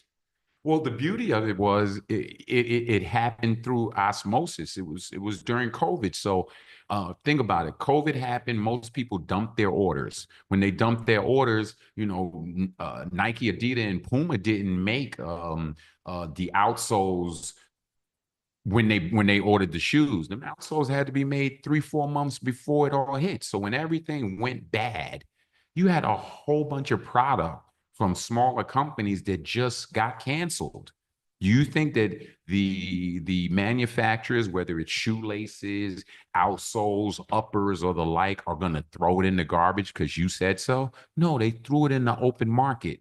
So now you're walking around looking at product. You're looking at product that may or may not be a few years old, but no one saw it, so it's still new. So now you can pick up on the design reference. When people say they invented some shit, bro, you went to the outsole factory, looked at what's new, what's going on, and you designed your upper around it. That's what they're doing, because most of the companies that are price conscious, they're not giving you room to design your own outsole. They're giving you enough room to say, hey, this is the outsole that we found in the market that's going to meet our price point. Design the best uppers you can on that. And that's the upper part of the shoe. That's the t-shirt part. But the outsole, the brass tell you what you're working on. The Cortez, if you look, anytime the market gets rough, and I mean economically, everybody goes back to cup soles and vulcanized. So if you go on Gucci's website, I don't give a fuck if that's $800. That's a cup sole shoe. That shoe is made about $12, bro. Cut the bullshit. You just running up the score. When you see the vulcanized version of the Adidas shit, man, you're running up the score on people. And that's because it's a money grab. Oh, training shoes are it. Bro, that's fucking, I know what you're doing. So being creative, yeah, good luck with your 1,200 pair. When you want to make some money, go to the market like everybody else. Look at the product that the guys who made last year, the best product, and enhance that. Go make money. So back to AI real fast. Do you think the time's going to come, or maybe it's already happening, where AI robots take the place of factory workers? No, because the nuances with factory skill sets are what's going to destroy the factory worker, and we're going to regress before we go back. Meaning, you need a real craftsman in there. There's certain things on the wheels that I've seen and on the assembly lines that I've seen that I couldn't pull that off. I couldn't understand that. I don't know how they did that, but the way you glue it, the type of glue, the type of ball resin, all of these different things come from craftsmen. And when you have a craft, like Vietnam is great with craft. When you have a craftsman, that takes time. You can't laser cut it. Like I'm looking at the 3D shoe revolution, right? And that's about to go the same way the fucking VCR went in the Betamax.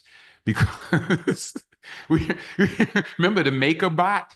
That's which way that's gonna go. Everybody said, "Oh my God, we can make our own shoes." And no, bro. This is just a whole bunch of bullshit that you can make a great sample with. One of my old bosses, we had one of the original. I forgot it was the big machine. It was about as big as this table. It cost 150 grand. We didn't even know how to make a goddamn cup with it. And that was the early versions of it. And we probably all got radiation poisoning from it, from x-rays. But now I'm looking at the technology. It's dope for the purpose that it was made for. It cuts down the time between making a sample collection and presenting it to your customer.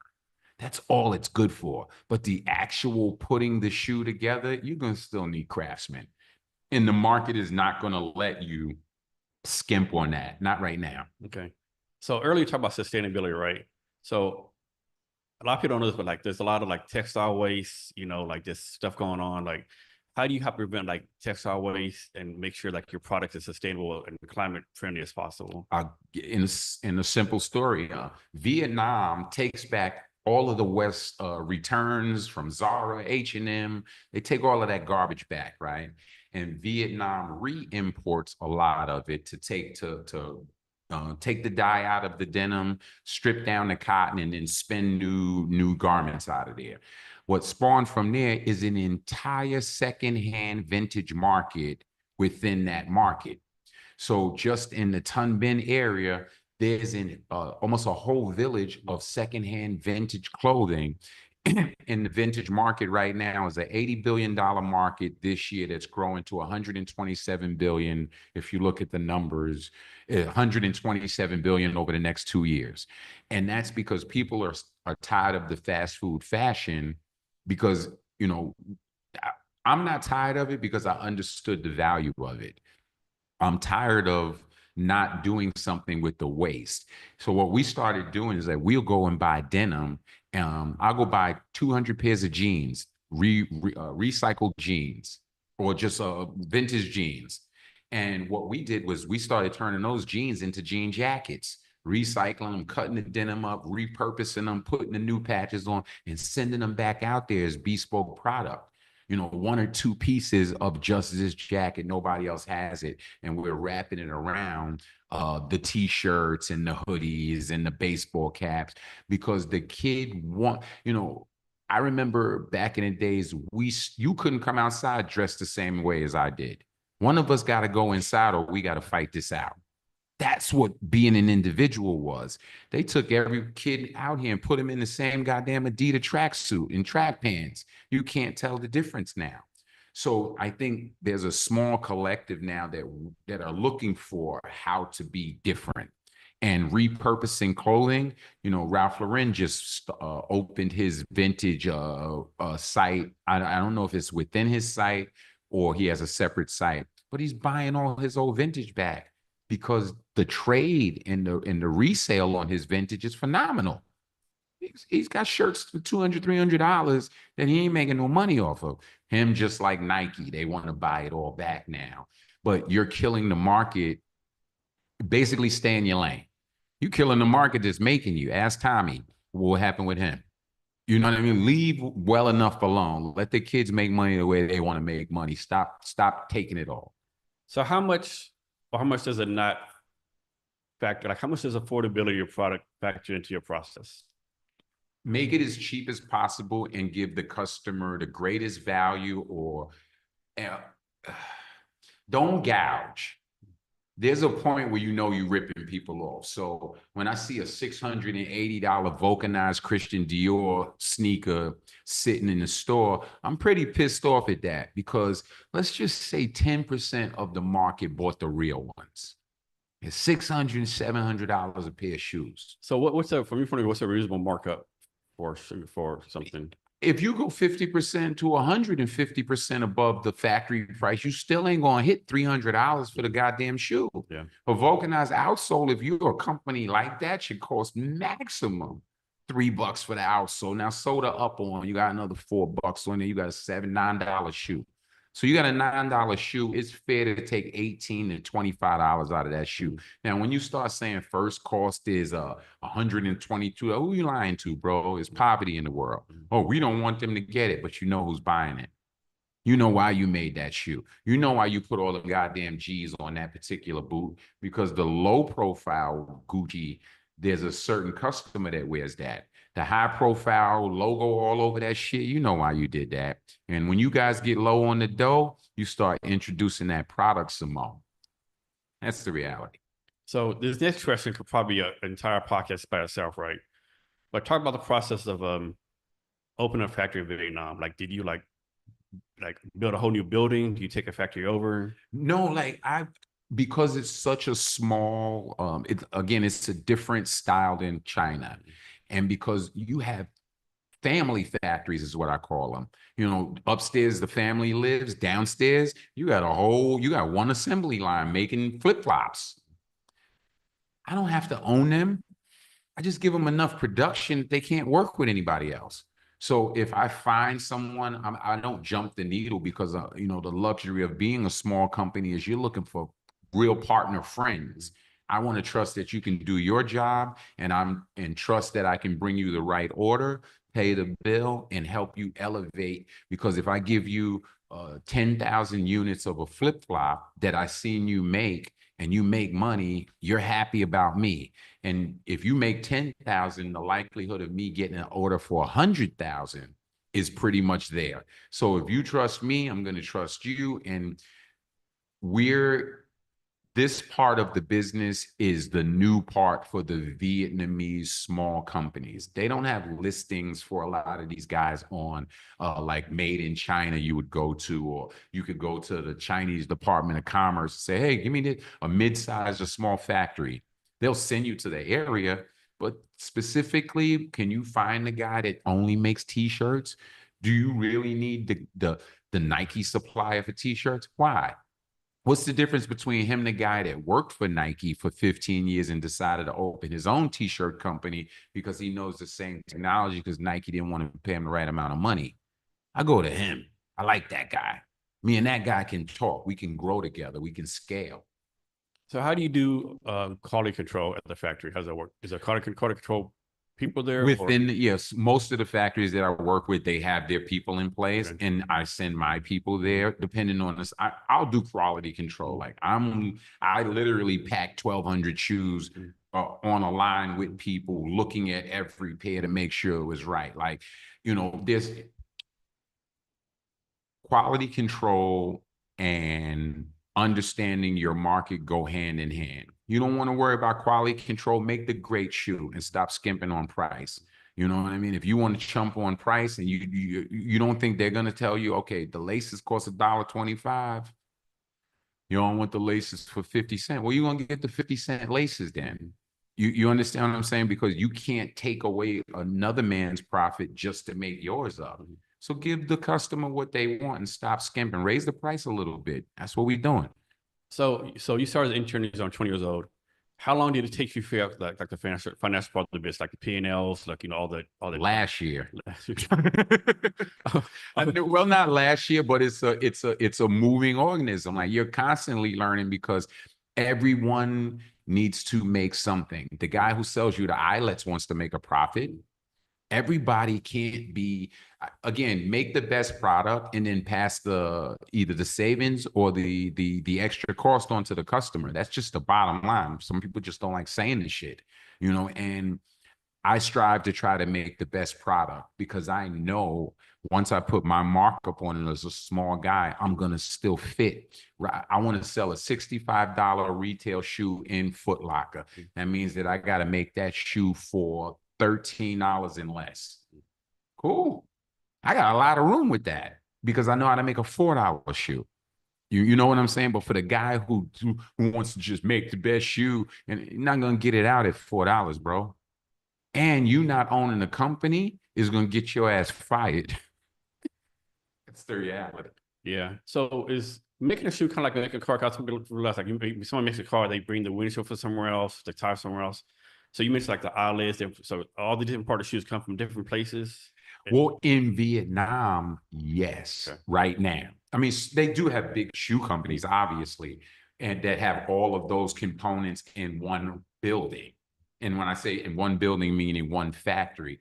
But in Xinjiang, you can go to the World Trade Center, which is what it's called. That's the big fabric center. And every shoe component, you can collect those components and then take those components to the factory and say, here, this is downstairs, this is in room 301, this is upstairs, so on and so forth. You know, and that's Vietnam's learning that now and getting in tune with it. And one of the big things you would have in China is everyone knew to have a showroom. So you go to the showroom where you can see the finished products on the wall, whether it's hats, tote bags, footwear, T-shirts. Here, you mostly go directly to the factory And there's a double-edged sword with that because, you got Walmart in there. They're looking at the certificates on the wall, which there might not be any, but it is a factory that can do the job. So who's right, who's wrong? You know, and later on, they're going to start absorbing the small guys and trying to fold them in. And these guys are going to be hella resistant to going because they're okay where they are. So I think, that's the rub going forward. So how does this work? I'll make this up. Like, suppose a factory has an order for 100,000, whatever it is, right? Do they like work 9 to 5 until it's done? They work 24/7 until it's done. They work by piece. Okay. So a schedule is a schedule. It's like, look, if I'm the guy who gave you the order, I'm the production, and you're the production manager, and I say, okay, can you get this done by 4/1? And he has to promise me 4/1 because, okay, if that's not done by 4/1, by 4/7, I need a 10% discount. You're gonna lose every week after that until this is done because I'm stuck with you. You dig? So you have to put stops and barriers in for both sides and protections until you get to a trust point where the order's there, they know the money is there, and everybody has to do their job. Can you talk about the process of finding customers for your shoes, like whether it be Foot Locker or individual people or Walmart or whatever the case may be? Because my company is new, but I have so many years in the business, it's a lot of word of mouth. And now with things like Brand Boom, and other platforms where you can open your business, you can showcase your product directly to whatever brick and mortar might be left in the world, and you can buy ads. You have so many different ways to present product. I'm selling product in Malta right now. Have I ever been to Malta? Hell no. But I got people over there. So, and they found me through different platforms that I'm on, whether it be Instagram, LinkedIn, social media, me gifting a shoe to a rapper and them showing it, hey, where you got that from? So, I had a brand I still have it, a brand called TRPL, The Right Path in Life. And that's a hip hop dedicated brand and vulcanized shoes where we license it from some of the top hip hop artists. My first drop was with Public Enemy, Wu-Tang, Jizza from Wu-Tang, Onyx, Brand Nubians, Naughty by Nature, and Duck Down Music. So I took these 6 licenses, and the reason that I took them first is because each one of those groups tours 100 days out of the year. And the way we package the shoe and the way we put the brand extensions and put everything together, Vinny from Naughty by Nature, which is a rap group that's been in business for now almost 30 years. This is his 25th to 30th anniversary. So they're on what we call the Tom Joyner cruises. They hip hop parade, and that show starts at 9 p.m., ends at 11. It don't start at 11 no more. But those are the buyers. They go buy $250 worth of merch. They buy the ticket for Naughty by Nature to go to the concert, and then they buy the bundle pack where the t-shirt, the shoe, the sock, all of those things are in there. So my job, knowing those guys, that's 100 days per group. Onyx is in Yugoslavia and Kazakhstan and Russia and places that I haven't been, exporting culture. Brand Nubian is touring all over the United States. Chuck D is doing rock and roll tours with Limp Bizkit. And so 6 guys doing 600 shows a year. All they need is 100 pairs, 200 pairs of shoes on the road, package the bundles right. And after the concert, when the customer pays that $250 for the concert, they go home with a package that they can trust. So we found out, and we thought of different creative ways to do the same thing. I don't have to sell. We were anti guys like Foot Locker, and now you see why. They buy your brand to die. Then they're Nike bitches. They're not our bitch. So you can't. They're gonna give you 3 slot walls, maybe 6 with 2 colors of one shoe on the wall. That's setting you up to die. That's setting you up for failure. So instead of me having to go punch a brick wall and prove to you that I'm just as good as you, shit, I go to where I'm celebrated and buy some real estate on the internet. And now I can show as much product as possible, put it in their hands. And when those guys do come back to me, and they will, it's money on the wood, just like everybody else. Fuck your 30-day, 60-day invoices. Pay. So it seems like most of your product is very, very colorful, right? I'm guessing that's on purpose, right? Can you talk about why your stuff is so colorful? It attracts attention. I don't wear it. I wear a fucking black t-shirt and a white t-shirt and black pants. But I'm not the customer anymore. I'm the facilitator. It's like I'm the guy, what's the conductor in the orchestra. Them kids back there that I'm conducting, the shoe designer, the graphic designer, shout to Jenny and them, those are the ones that come up with the wild, crazy ideas. And I look at it and go, yeah, I'd buy that if I was 20. I would. I ain't wearing that shit, but I'd buy it. Hell yeah. You know, I remember one time my sons, right? This was when they were about 4. One of my youngest son was about 14, right? And I had my dopest design on the computer, and I run in, yo, Dylan, what you think about this? He's like, that's nice, Dad. It was 1982. Yeah, exactly right. Yeah, and I looked at him, it's like, oh, you know, I'm gonna kill you and make another kid and name him after you and move on, right? But other than that, I knew to get out of that business that it was a younger generation's game. You know, it's like me trying to rap right now. What's the point? You know, unless I'm gonna call myself Pops, you know, to rap a pop. Rapping at nursing homes and shit. Exactly. I'm rapping or the Tom Joyner cruise. That might be a business there. That might be a business. So next, talk about how you're building a bridge between innovation and manufacturing. I'm sorry? How are you building a bridge between innovation and manufacturing?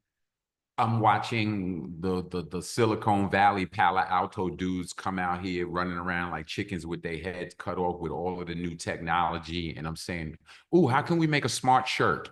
How can we make how can the hang tag in the shirt? Avery Dennison is doing stuff like this right now. They're the label tag, one of the biggest label tag companies out here, right?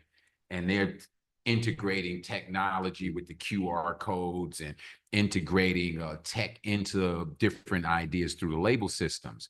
And we, you know, I had a couple meetings with them, and I was trying to figure out how can I present something they didn't see yet. Is it a D-ring? Is it a hang tag? Is it something that gives you, that tells you where your shirt's been all over the world?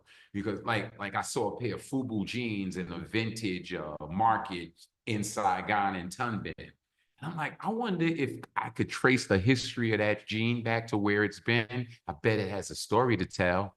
That jean was probably in Brooklyn somewhere or Nebraska, made its way to a truck somewhere from Jimmy Jazz, got on a boat. And the stories all the people wore the pair of jeans. So I mean, like that, it might have been worn by 3 people or one rapper. Like there's still seen a Walkerwear shirt. That's a Netflix series right there. You see what easily. I mean? So now imagine if you had the RFID chip inside of the cuff, and you could trace the lineage of where that jean been to where it is now.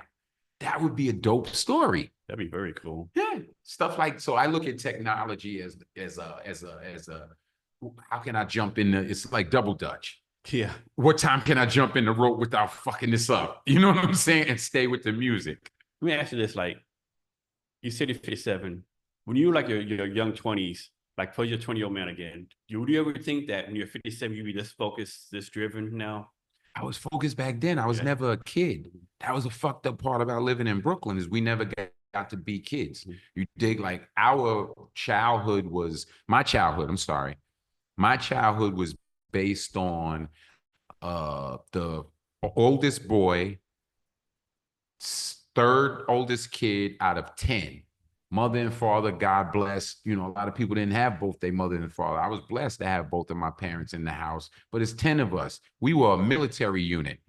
So we had food, clothing, and shelter to deal with. So we didn't have time to play. Yeah. And when you, in Brooklyn, there was no, where you gonna go jump on some dirty mattresses? My mother said, go read a book. You know what I mean? Like our playtime was go read, go learn something, go expand your mind, where, you know, now if you look, I understand where they was coming from, because now this is 20 years later. I'm like, have I ever thought I was going to be in Vietnam? Nope. Did I ever think I was going to be in China? Nope. Did I ever think I was going to get off the block in Brooklyn? Fuck yeah. But I just didn't know where that was taking me. You know, my uncle was in apparel business. He ran a company called Yes Jeans, like it was a different version of Guess.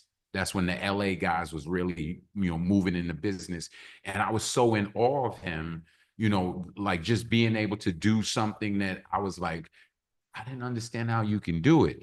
The people he introduced me to, the Paul Guezzes of the world and the Dr. Bashay's and the guys who ran, I would be more in awe of them. Like, I didn't want to know Shaq. I wanted to know who the fuck gave Shaq $2 million to go start Twizzler.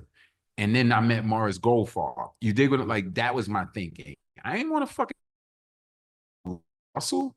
I want to know Ruby Azraq, Nate Kesselbaum, because those are the guys that wrote those checks to Russell to be in business. So like, how do I get to know that guy? And that's what got that. That's what I was intrigued about. And me wondering those things got me to places like this. Can you talk about how the 5 people you're around the most influences you? How the How they say that you're the average of 5 people around you? Oh yeah. My most influential people. Wow. There's a guy named Tony L. And he was one of the guys that really, he was the guy I told you, he said, yo, great shoe, now make it for $10. And I watched him hustle every day. He's from the Bronx. And I watched this guy hustle every single day in the shoe business until he spawned that off into being a multi-billionaire at this point. Still friends to this day. 30 friends, right? Fired me 15 times from the same company. I quit 12. But we still pick each other up in the morning. Like, we got that type of relationship, family. But he taught me so much. Like, he taught me to not be afraid to be somewhere nobody knows you. You know what I mean? So drop me in anywhere in the world and I'll figure it out. And, we still do some business to today. My dad, God bless the dead, because my dad raised 10 kids, came home every day, spent 18 hours at work, 5 hours drinking and the rest sleeping. Didn't know how he did it, but him and my mom stayed together for 47 years till he passed away. Army, I'm the Air Force veteran, the whole thing. So, big idol with that. He gave me work. He gave me work ethic, that ain't nobody gonna give you shit. You gotta get up, get out, and get something, and I try to push that into the younger generation, which includes my kids now. But they're smart. They can make the same money I was making back then on the internet, doing nothing. So I can't knock their hustle. Um, I would say shit, Maya Angelou, because she watched so much shit go down in the world and was still able to sing about it. So she understood why a caged bird sang. You dig what I'm like? She would write about it. It's like, how you got this much going on and you just writing? Like, I'll be outside with a gun. That's the difference between me and her. So I look at people like that. I met a Professor Fred Burke, right? This is an interesting story. He's a lawyer. He runs a company out here called Baker McKenzie. The first law firms when the war was over that America sent in to fix this shit. And 37 years ago, he came here, right? I ain't gonna call his age, but early 60s, 70s. Look him up. But he was dope ass lawyer. But he was doing, this is literally a couple months ago. And that's why I said he's somebody I look up to. He was doing a lecture at Columbia University in New York. And I'm working with one of my friends up there at night. He runs the security up there at night. And I happen to be walking in the hall with him. And I see this dude at the Asian Society door. He's got all of these different stickers and flyers up there. He's doing a lecture. And it's Asia, and it was talking about the state of Vietnam and what's happening, where is it going, all the blah, blah, blah. And I was like, well, fuck it, I want to hear this shit. So I signed up for the lecture, and I go to Columbia that day, and I sit inside of the lecture hall, and obviously I'm the only black dude in there, about 40 kids in there, all Asian, and Professor Burke and another professor who runs the Asian Society. I got to join that society this month too, because there's some dope people, really smart people. And Professor Burke is busting it down. He's like, you know, Vietnam got all their laws from China, and we're trying to undo a lot of this stuff to right the wrongs. And by the time he goes through the economic parts of who, you should definitely have him on here. But he starts talking about the economics and what's going on, and like it was almost like a kindred spirit. So he finished. He goes, hey, you know, we got time for questions in you know session. You know, even comments and questions. I turn around and wait for one of the smart kids who go to Columbia University in all these PhD motherfuckers behind me to raise their hand. Ain't nobody said shit. So I'm like, yo, I raised my hand. So I live in Tung Bin, and I'm opening up a business, and I'm a small businessman, and you know, and I have to have protections on 3 different countries with 3 different lawyers, and just that alone is gonna wipe me out. And he backtracked. He said, wait. You live in Tung Bin? And I'm like, he stayed on that. Yeah. And by the time me and Professor Burke finished talking, we talked for about an hour and a half when the class was finished. And he started saying, you know, he told me, yo, join this society. This is the route you need to go. And what you're saying is in real time, meaning I went through that. You know, I caught a beef out here with a factory removing my goods without my permission, and a customer and a bullshit vendor undercutting me, a poaching customer. I went through all of that within the year. And what I was telling him, I said, listen, you know, for a guy like me, you know, I have plenty of options, but for a guy like me that doesn't have the options, that could have got wiped out by just one swift move like that, there are no protections being instilled in Vietnam to help the small digital nomad entrepreneur to protect their businesses. Because first thing you do is you open a business. The second thing you do is figure out how to protect that shit. And that's not happening here because they follow the letter of the law. So preponderance of evidence is what the West goes by. I can sue you for looking at me too hard. You dig? But I got to have enough evidence that you looking at me too hard caused me damage. So that's just preponderance. Here, you could have bank receipts, statements. You need a goddamn statement that said, I wanted this many items from this guy on this day. He didn't do it, and this happened, and that happened. And then you got to go to court with that. And you got to go look at a Vietnamese judge who might be looking at 2, 3 different foreigners in a court. He don't want to deal with that because we're all usurping from a country. Let's keep it real. So there has to be protections for the small guy. Adidas don't have this problem. Adidas got a guys for that. Adidas got a room full of lawyers that they feed bananas to every day, goddamn day. And they looking for shit to do because they making $500 an hour. Nike, Puma, and all those guys. But what about the guy who just, the little engine that could, the next Jeff Bezos, and he's got a problem in Venezuela, Vietnam, and New York simultaneously because his company is built there. He's doing business over here, so he had to open up another company, and now he's got a buyer over there that decided he didn't want to pay for the goods when they got there. So how do I protect all the way through? That's 20. It sounds like 30 grand. Sound like 50 grand a year in just slush money. And hey, not knocking no lawyers, but if my Venezuelan lawyer and my New York lawyer and my Vietnam lawyer all fell out the window, you know what kind of sandwich I'm gonna make?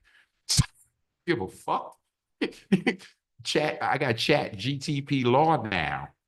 And now my lawyer is asking me, how do I have another lawyer? Because he's like 70 years old. So I just need a stamp that says Esquire now, bro. Mm-hmm. I can answer my own goddamn questions. So everyone's being priced out of the market with the AI. It's making it more efficient, but it still costs. It still costs. So international law, I say that to say this. We have to get better in Vietnam, on the Vietnam side, with protection for the small and medium guy if you're going to get the quality of expat business person. If not, you're going to dwindle down to some Thailand shit. And not taking a shit on Thailand, but you know what it is, man. Yeah. So how often do people come visit you here? Like your family, friends, kids? How often do you have people come visit you? I don't know. No, I got a whole new, I got friends in continents. Like, you know what I mean? Like you come see me if you want to. Holler at me. I'm on every Yeah. social media. Like all that stuff is cool, but I'm at quality of life now. I love it. I get up, I jog, I swim, I do all of the stuff that I wasn't able to do in New York. In New York, I take 19 meetings and 18 and a half of them ain't worth shit. Here, I could waste my own time if I need to. So you kind of just answer this question, but like, how do you take care of yourself over here? Oh man, it's the GMO-free fruit every morning. Okay, and Isn't it crazy how much the better the food tastes over here? yo, bro, It's like okay. so insane. It's just so insane how This is better it this tastes. morning's breakfast. Beetroot, watermelon juice, pineapple orange juice. This is all the equivalent of 16 ounces in each. Three, I got my red, green, and yellow juice. In New York, each one of those juices are $10. Each one of those juices are pasteurized, and each one of them tastes like shit. And you got to give it 10,000% tip to the person. Exactly. And here, I bought all three of those, and I'm forcing 50,000 dong on this lady because she don't want to take the extra 10. And I'm telling her, I'm like, listen, you keeping me healthy. You keep these juices coming, I stay alive. That's it. I want to stay how I look. I got the glow. I want to keep it. And what do you do for fun over here?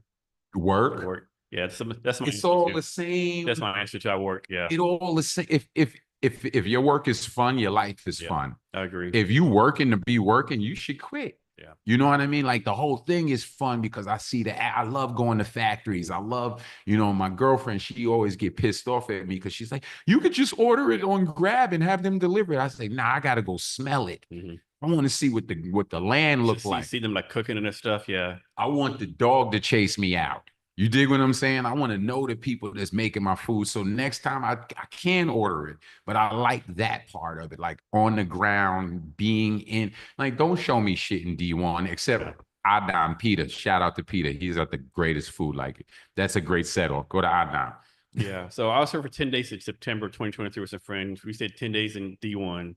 Now we're staying here in Thailand District. But next time, I really came really like D3, right? For some reason. I like This, it's 3. the up and coming, it's it's the cool hip area. Yeah. Because there's pockets of it.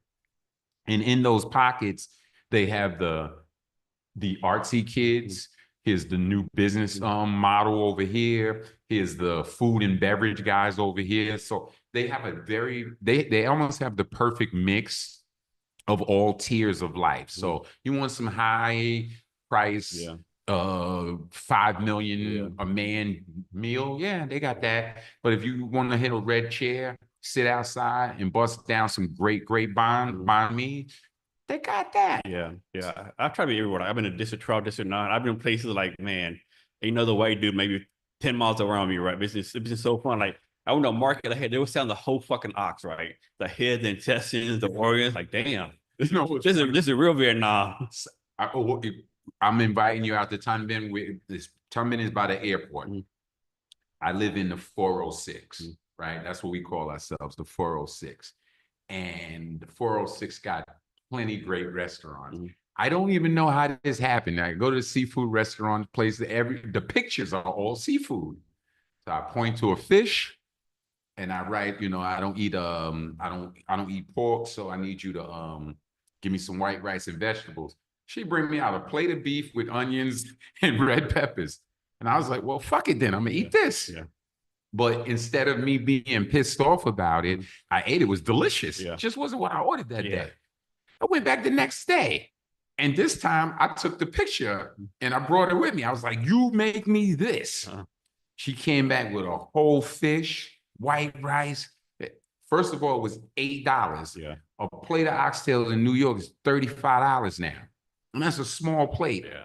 And this is a whole fish with all of the trimmings and the beer next to it. $15 maybe by the time customer service is top notch. They give you what you ask, Yeah. and they enjoy you enjoying it. Like it's not hello out here. It's did you eat? Yeah. Yeah. That means something because when eat? I'm worried more about did you eat, I'm worried about you. Yep. When I just say hello, that's a flipping ass remark. I don't give a fuck how you really are. Yeah. But if I say, yo, did you eat? Yeah. That means That's that more personal. it's Yeah. personal. It means so when I've heard this a lot, you Mhm. know, even like they you show the people how you want to be treated, Mhm. and they will respond in kind. Exactly. And I've seen that hour in and hour out. You know, you treat them nice, they treat you better. Yeah, Fuck up. yeah. I spend so much time like going to random cafes, drinking coffee on the street, eating street food, sitting down, just observing stuff. You know. I go to D1 sometime, and I'm not appalled. I have apathy for the people running the McDonald's from the West. Like, what are you doing? It's like, yo, come on, son. Like, you really came all the way out here just to go to Are McDonald's? you Like, serious? yo, my stomach. So stop eating fast food. Yeah. Eat some soup. Yeah. Listen, I cleaned all of America out of me. I've been back a month. I spent the entire month detoxing America the fuck out of me because I had very few choices being here for 3 years and going back there with good quality food. So my body was going, yo, man, why are we eating this? Yeah. Why are we eating this?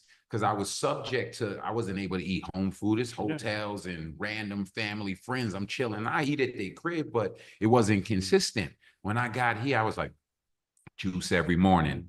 Lunchtime, dinner, whole fish. Yeah. And you can feel the immediate change in 7 days in your how much lighter you get.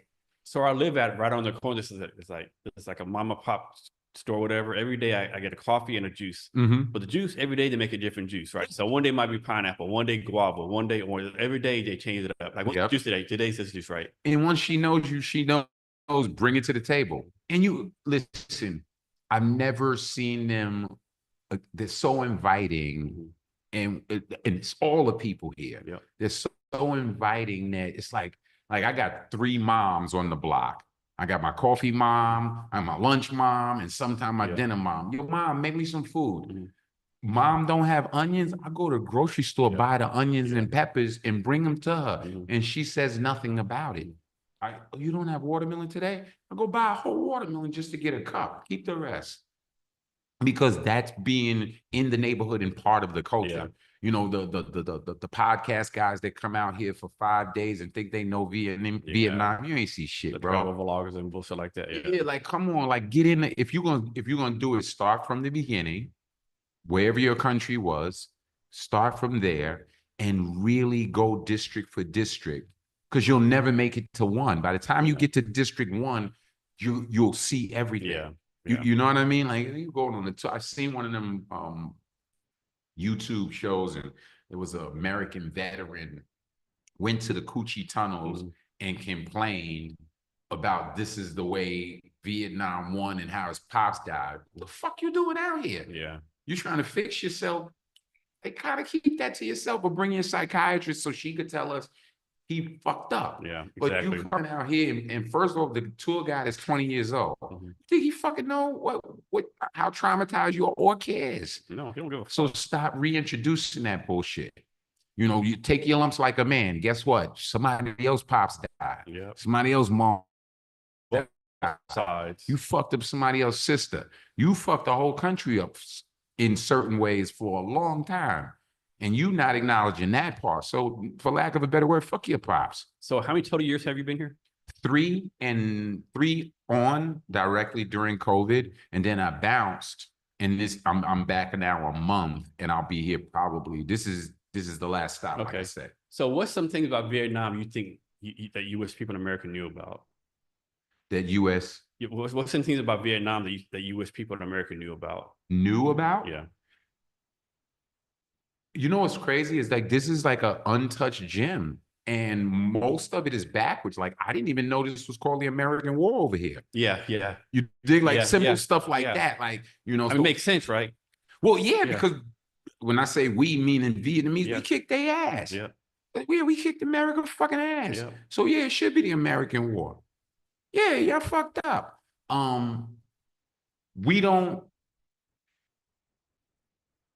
We as Black culture should get closer to this country specifically. And when I say that is because we have more in common than we have differences. And my girlfriend's grandmother, knowing Muhammad Ali before television existed, says that exactly that. Because what did Muhammad Ali say? Ain't no Vietnamese ever call me nigga. That's what made him lose the belt. So when the grandmother knows this and there's no TV, they look at us way different. Now, I've been to China, Thailand, Korea, a lot of places. And a lot of people try to explain they black friend. Whereas they don't explain. They just, you either is or you're not. You cool with them or you not. They ain't running around running, this is my black friend. I know that type of dude. But I've been to a lot of countries that I've seen that shit first. And apologetically, when Obama was in office, fuck you apologizing to me for? How you know I like him? Let's keep it real. You dig what I'm saying? And when I look at stuff like that, I like genuine more than if you don't like me, don't like me. And I'm not the king of black people, so I don't have to explain the whole culture to some Dutch dude that goes, so why did they, why the, listen, if you ran up in my fucking house, I spent 40 years trying to get you the fuck out also. But I digress. Don't ask me stupid shit. You dig what I'm saying? Like we shouldn't be stuck there and I shouldn't have to explain what's already known. We should just be. Guess what? You got a Ferrari outside. I got a bike. Guess what we both did? Buy a fucking Tiger. Can't separate the two when you go in the building. Yeah. You dig what I'm saying? I don't have to wear, if you wear a Rolex and 600 gold chains, you'll look more like a goddamn fool out here than you would rich. Yep. So when you even the playing field, when everybody's even, that's when you could play ball. So based on me and my resilience over the last 30 years, because I can show you some shit that I should be on Forbes magazine for. But because of the color of my skin at the time and where I was from, they give it to the other guy. I'm cool with that. Because when I do get it, don't ask no questions about it. Most people talk about, oh, I knew him back then, man, fuck you. Because when I was going through all of this bullshit just to get to where you met me at, I raised millionaires. Real talk. I raised millionaires. No 30, 40 millionaires. That's millionaires of fucking New York. That shit is a dime a dozen. Are they gonna give you money? Is the real rub? Yeah. 2 billionaires. Are they gonna give you money? No. Go get that shit yourself.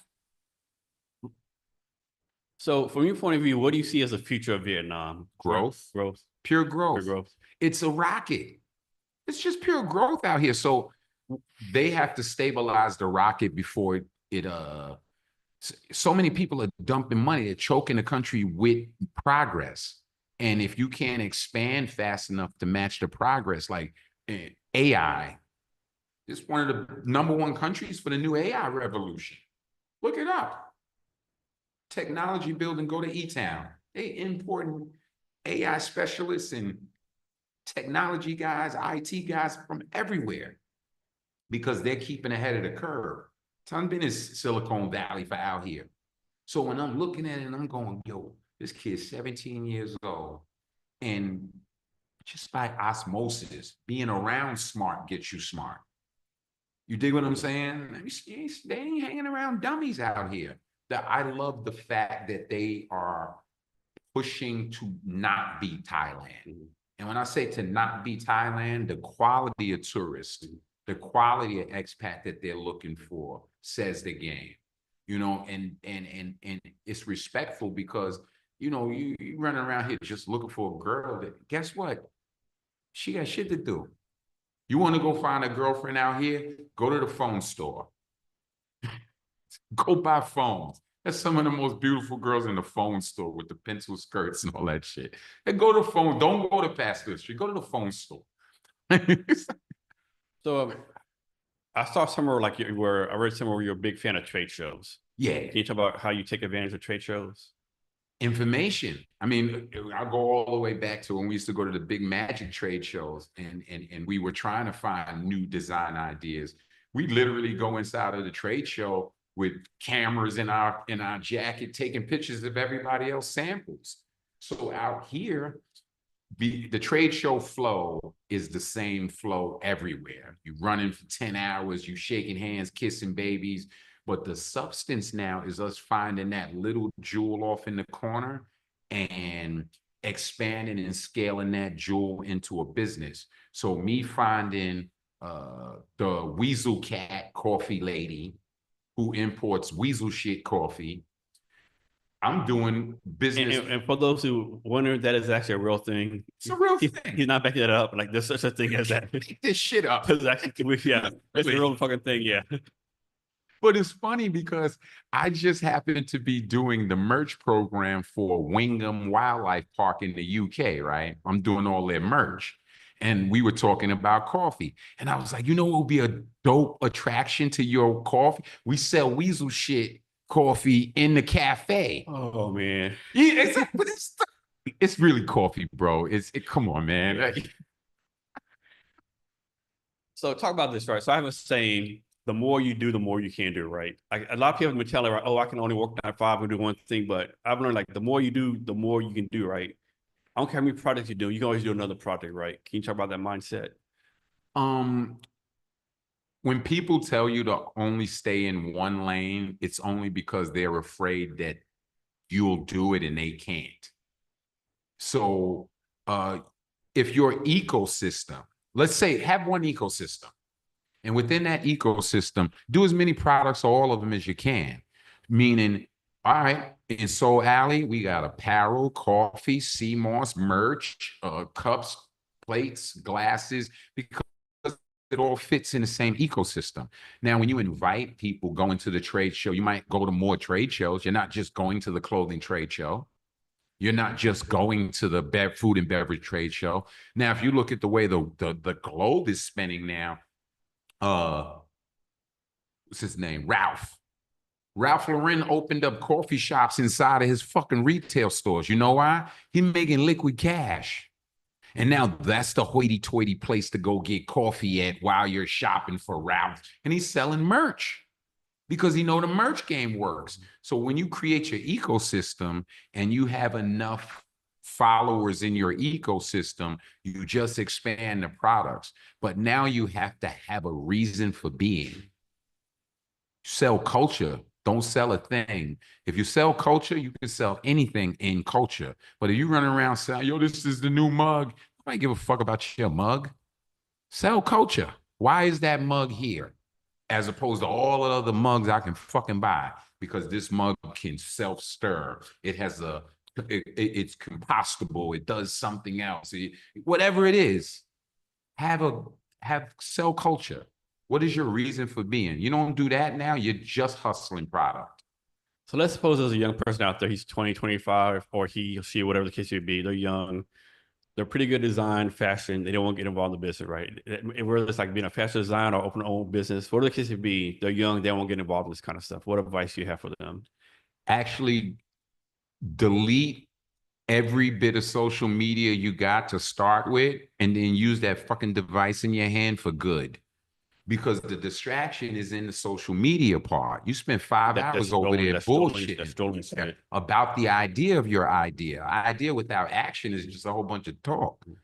So now when you delete all of that and give yourself 30, 40 days away from your friends, every day you wake up, ask yourself, does that idea matter? And if you still remember that idea, it's good that day. The next day you remember it, it's good. Then act on it immediately. Do one thing to go towards that idea, and you'll find yourself in an Asian country with a factory trying to figure it out. That's the new difference, is that everybody's attention span is too fucked up. You want to be a rocket scientist in the morning. You want to make food tomorrow. You want to be a car driver the next day. You want to be a race car driver and a basketball player. Okay, that is 7 different ecosystems. You wouldn't do nothing, but all you did was show me you stupid. So reality is, this is my reason for being. This is what I want to do in life. Whatever you say it is. Now you got to get up in the morning and say, you know what? How do you make a pencil? Google it. That's what I mean about get rid of your social media and go straight. Matter of fact, don't even Google it no more. Ask chat. Yeah. Well, there's this thing called YouTube University, right? They will write it all down for you. They will write it in bullet points for you. So take that information and start using it for good. That's how you're going to grow. If not, you're lying to yourself. And that's the worst person to lie to. Go lie to everybody else, but don't lie to yourself, because you got to be with you. So you want to be a fucking barber? Guess what? Learn how to use these shits. Yeah, you gotta practice your craft, right? Go ask your pa. I remember my ex-wife, I put her through nursing school, right? One day I came in the house and she was like, let me try needles. I said, hell no. Like, that's the only, you can take my blood pressure, but sticking it in, no, that's too close. I love you, but not that much. Do it on one of our kids. Don't pick me. That's funny. So let's suppose we're going to fast forward. Let's suppose it's December 20th, 2025. So on December 2025, what needs to have happened the previous year for you to say, okay, this was a good year for me. This is a successful year for me. I'll first be alive. That's the number one thing. So you're the first one to give that answer. Not the first or the first one? First one. Oh, okay. Be alive. Being alive is dope. That would be a good one. Yeah, that's a good start. That would be a good start. Yeah. Start off by being alive. Because alive and healthy. Yeah. Hey, listen, man, the way I just heard that it was a America. Trump said he want to make Canada 51st state. And they doing a lot of shit out here. Yeah. You know, Cali on fire. You know, God bless all my friends in Cali. I hope you guys make it through and we're going to rebuild and start, you know, doing everything the right way.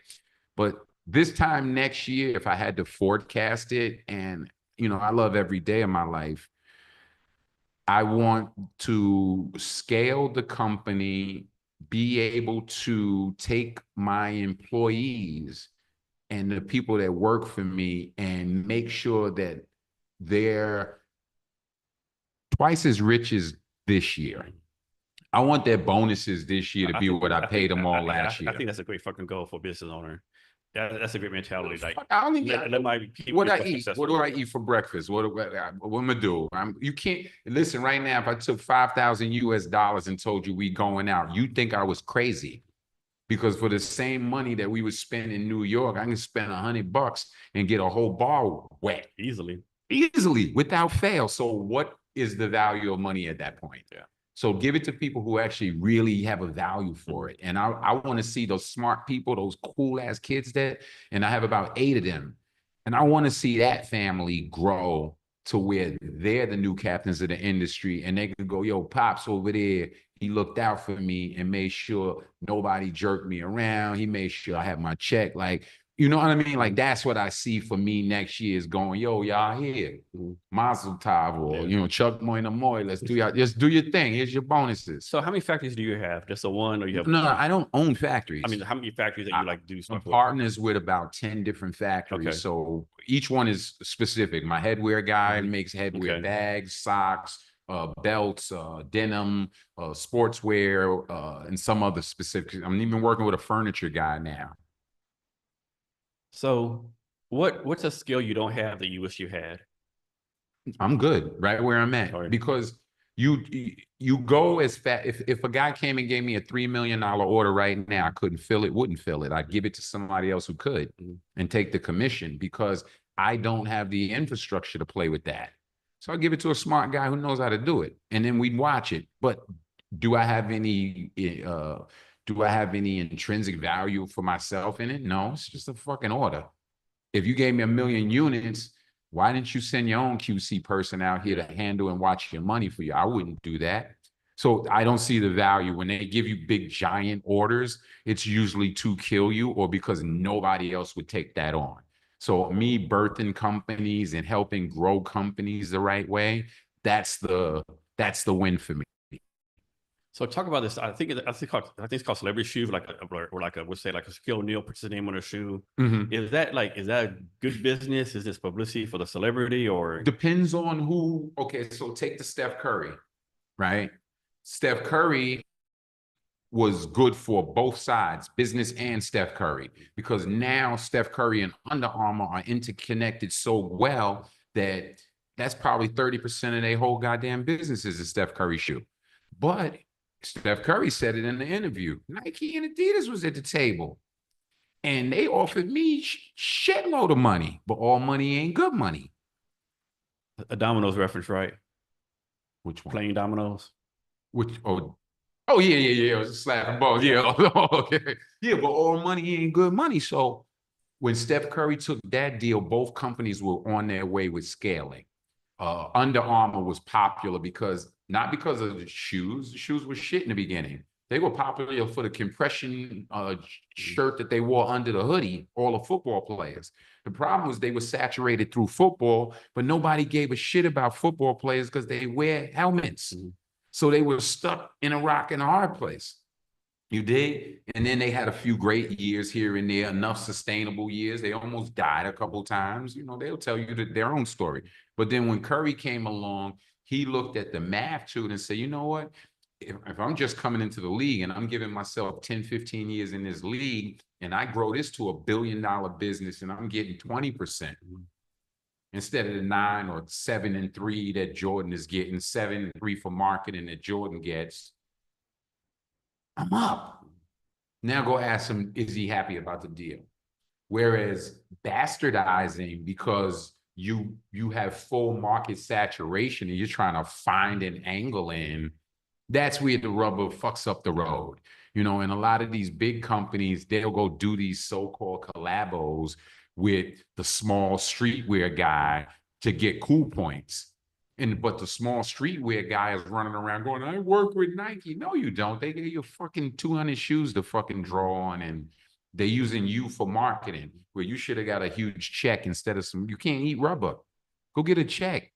Is there a quote unquote celebrity out there with a rapper, artist, or any kind of celebrity that you want to do a collab with? Nope. No. Okay. Because that destroyed the market in certain aspects. The celebrity hustling you a brand, it just jumped the shark.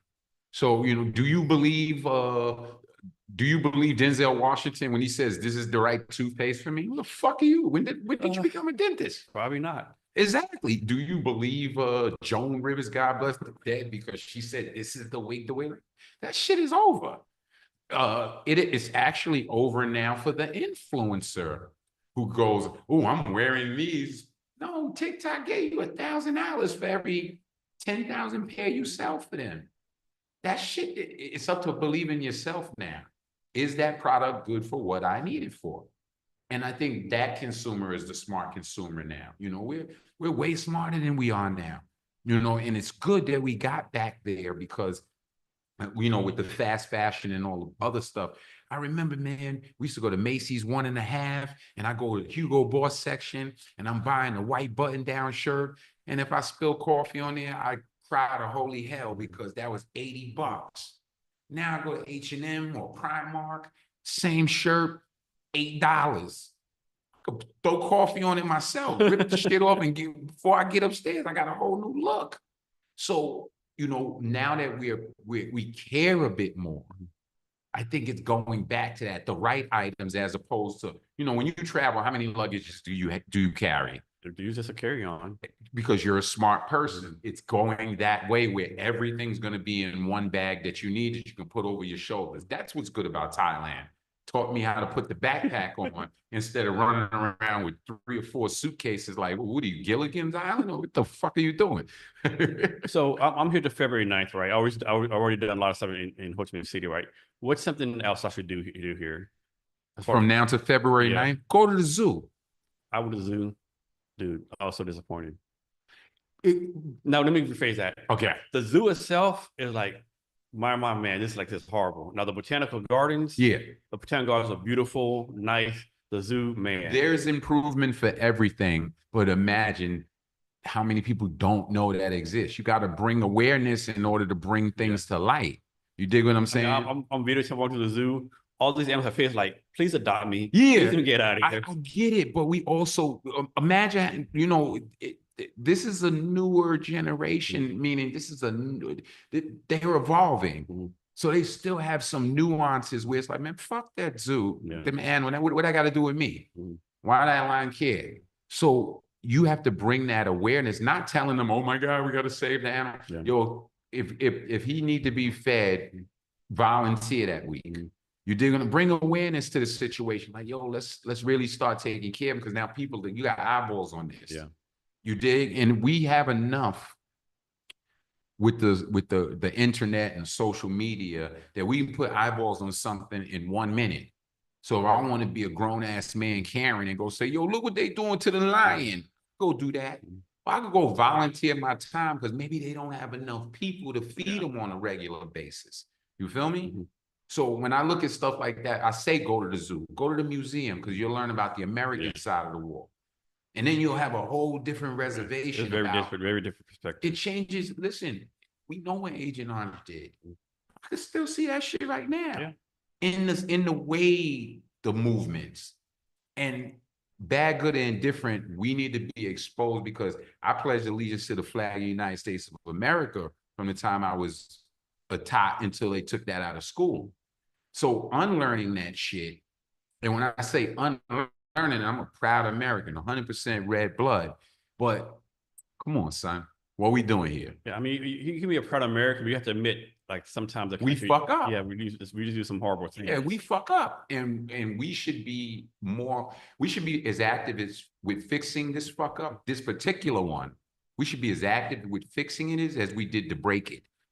You know, so I want to be here. I don't know how I ended up here, you know, through life, but I never felt more at home in any Asian country, and I never wanted to help another group of people grow more than this group because I see where they've been. And like I said, we have more in common as me being a Black American and them being Vietnamese than we have differences. You know, I was on a train, last story though, I was on a train and this was maybe a month or two ago before I got here, right? And I looked on the train and I'm talking about the I live in a box homeless guy. That guy, right? You know who that guy was? That guy was me. That was a Black American male who got squeezed so goddamn hard in America that he didn't know which way to go because he can't find a job over here. You call it what you want. He was on drugs. Either way, he just went crazy, whatever the fuck. But that was a Black American male, right? Sleeping on a train. So I'm looking at me. But at the same time, I'm looking at all these guys with black shoes on. These are the overnight construction workers, they cops. No, the guys who gotta wear work boots. These are the guys who bust they fucking ass overnight for their families. And those guys, Black, white, Asian, gray, tall, women, they was everything. You know what they were? They was just tired of dealing with, they were tired of being scared. You did what I'm saying? I looked at it and I saw it because that same Black man who was crazy, I guess, or maybe pretending, maybe real. He jumped up in the middle at 3 o'clock in the morning on the train while everybody trying to go home and start yelling. I don't not carry my weapons. I'm sitting here with 2 weapons going, I'm gonna have to hurt this man because this man might want to hurt me. And I saw how depressed everybody that was just trying to go home to their family. And I'm not saying it as that was Black, that's Black American, West Indian, Asian, white, everybody else was tired. And I took their side of the fence. And when I say I took their side of the fence, I was sad because I saw me.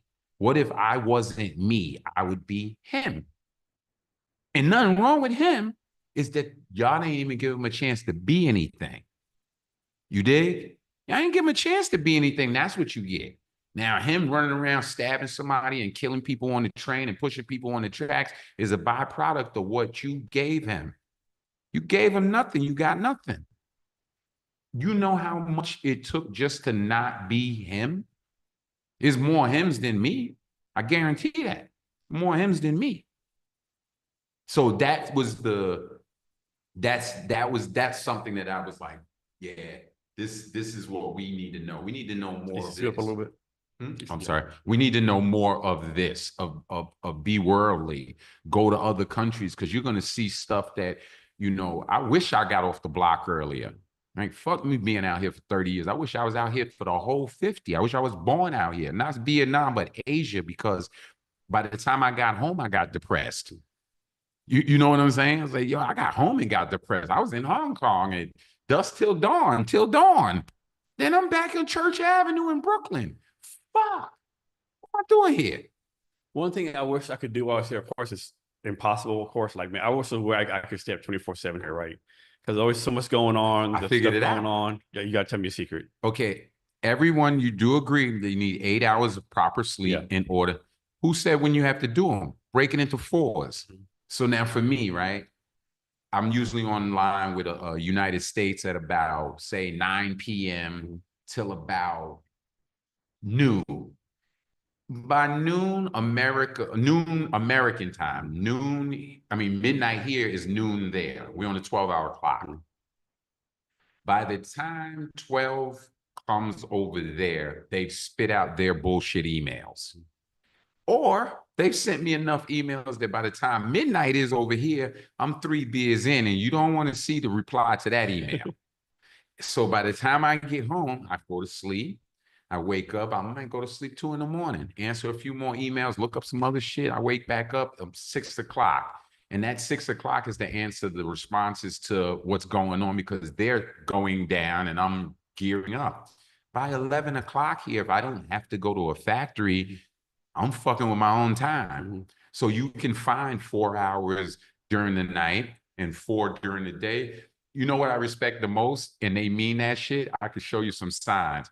Hey, yo, it's 12 o'clock. We taking a nap. Do not come in the door. Oh, yeah. They don't fuck around the naps here. I love it. This is a fucking nap culture. Guess what? Go out and work in the hot sun at noon till 2. You'll pass out from stroke. Yep. Instead of sitting down, being efficient, eating your lunch, chill, take a nap, wait till 2:30. It might rain a little bit for 10 minutes.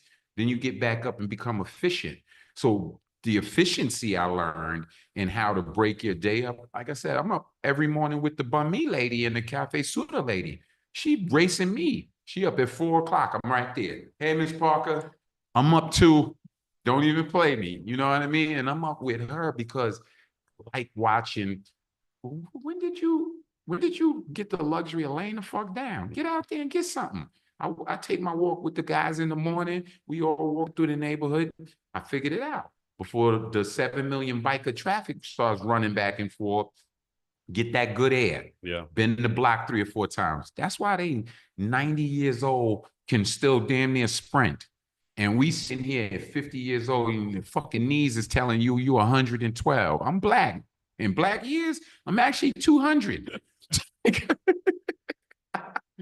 Oh, man. So, Daniel, is there anything I should have asked you that I didn't or anything else you want to talk about? Nah, I think that's about it, man. Like, I'm on social media. I'm doing business, having fun. Can you share your social media so people can catch you? Let me see. I'm going to share my MySpace.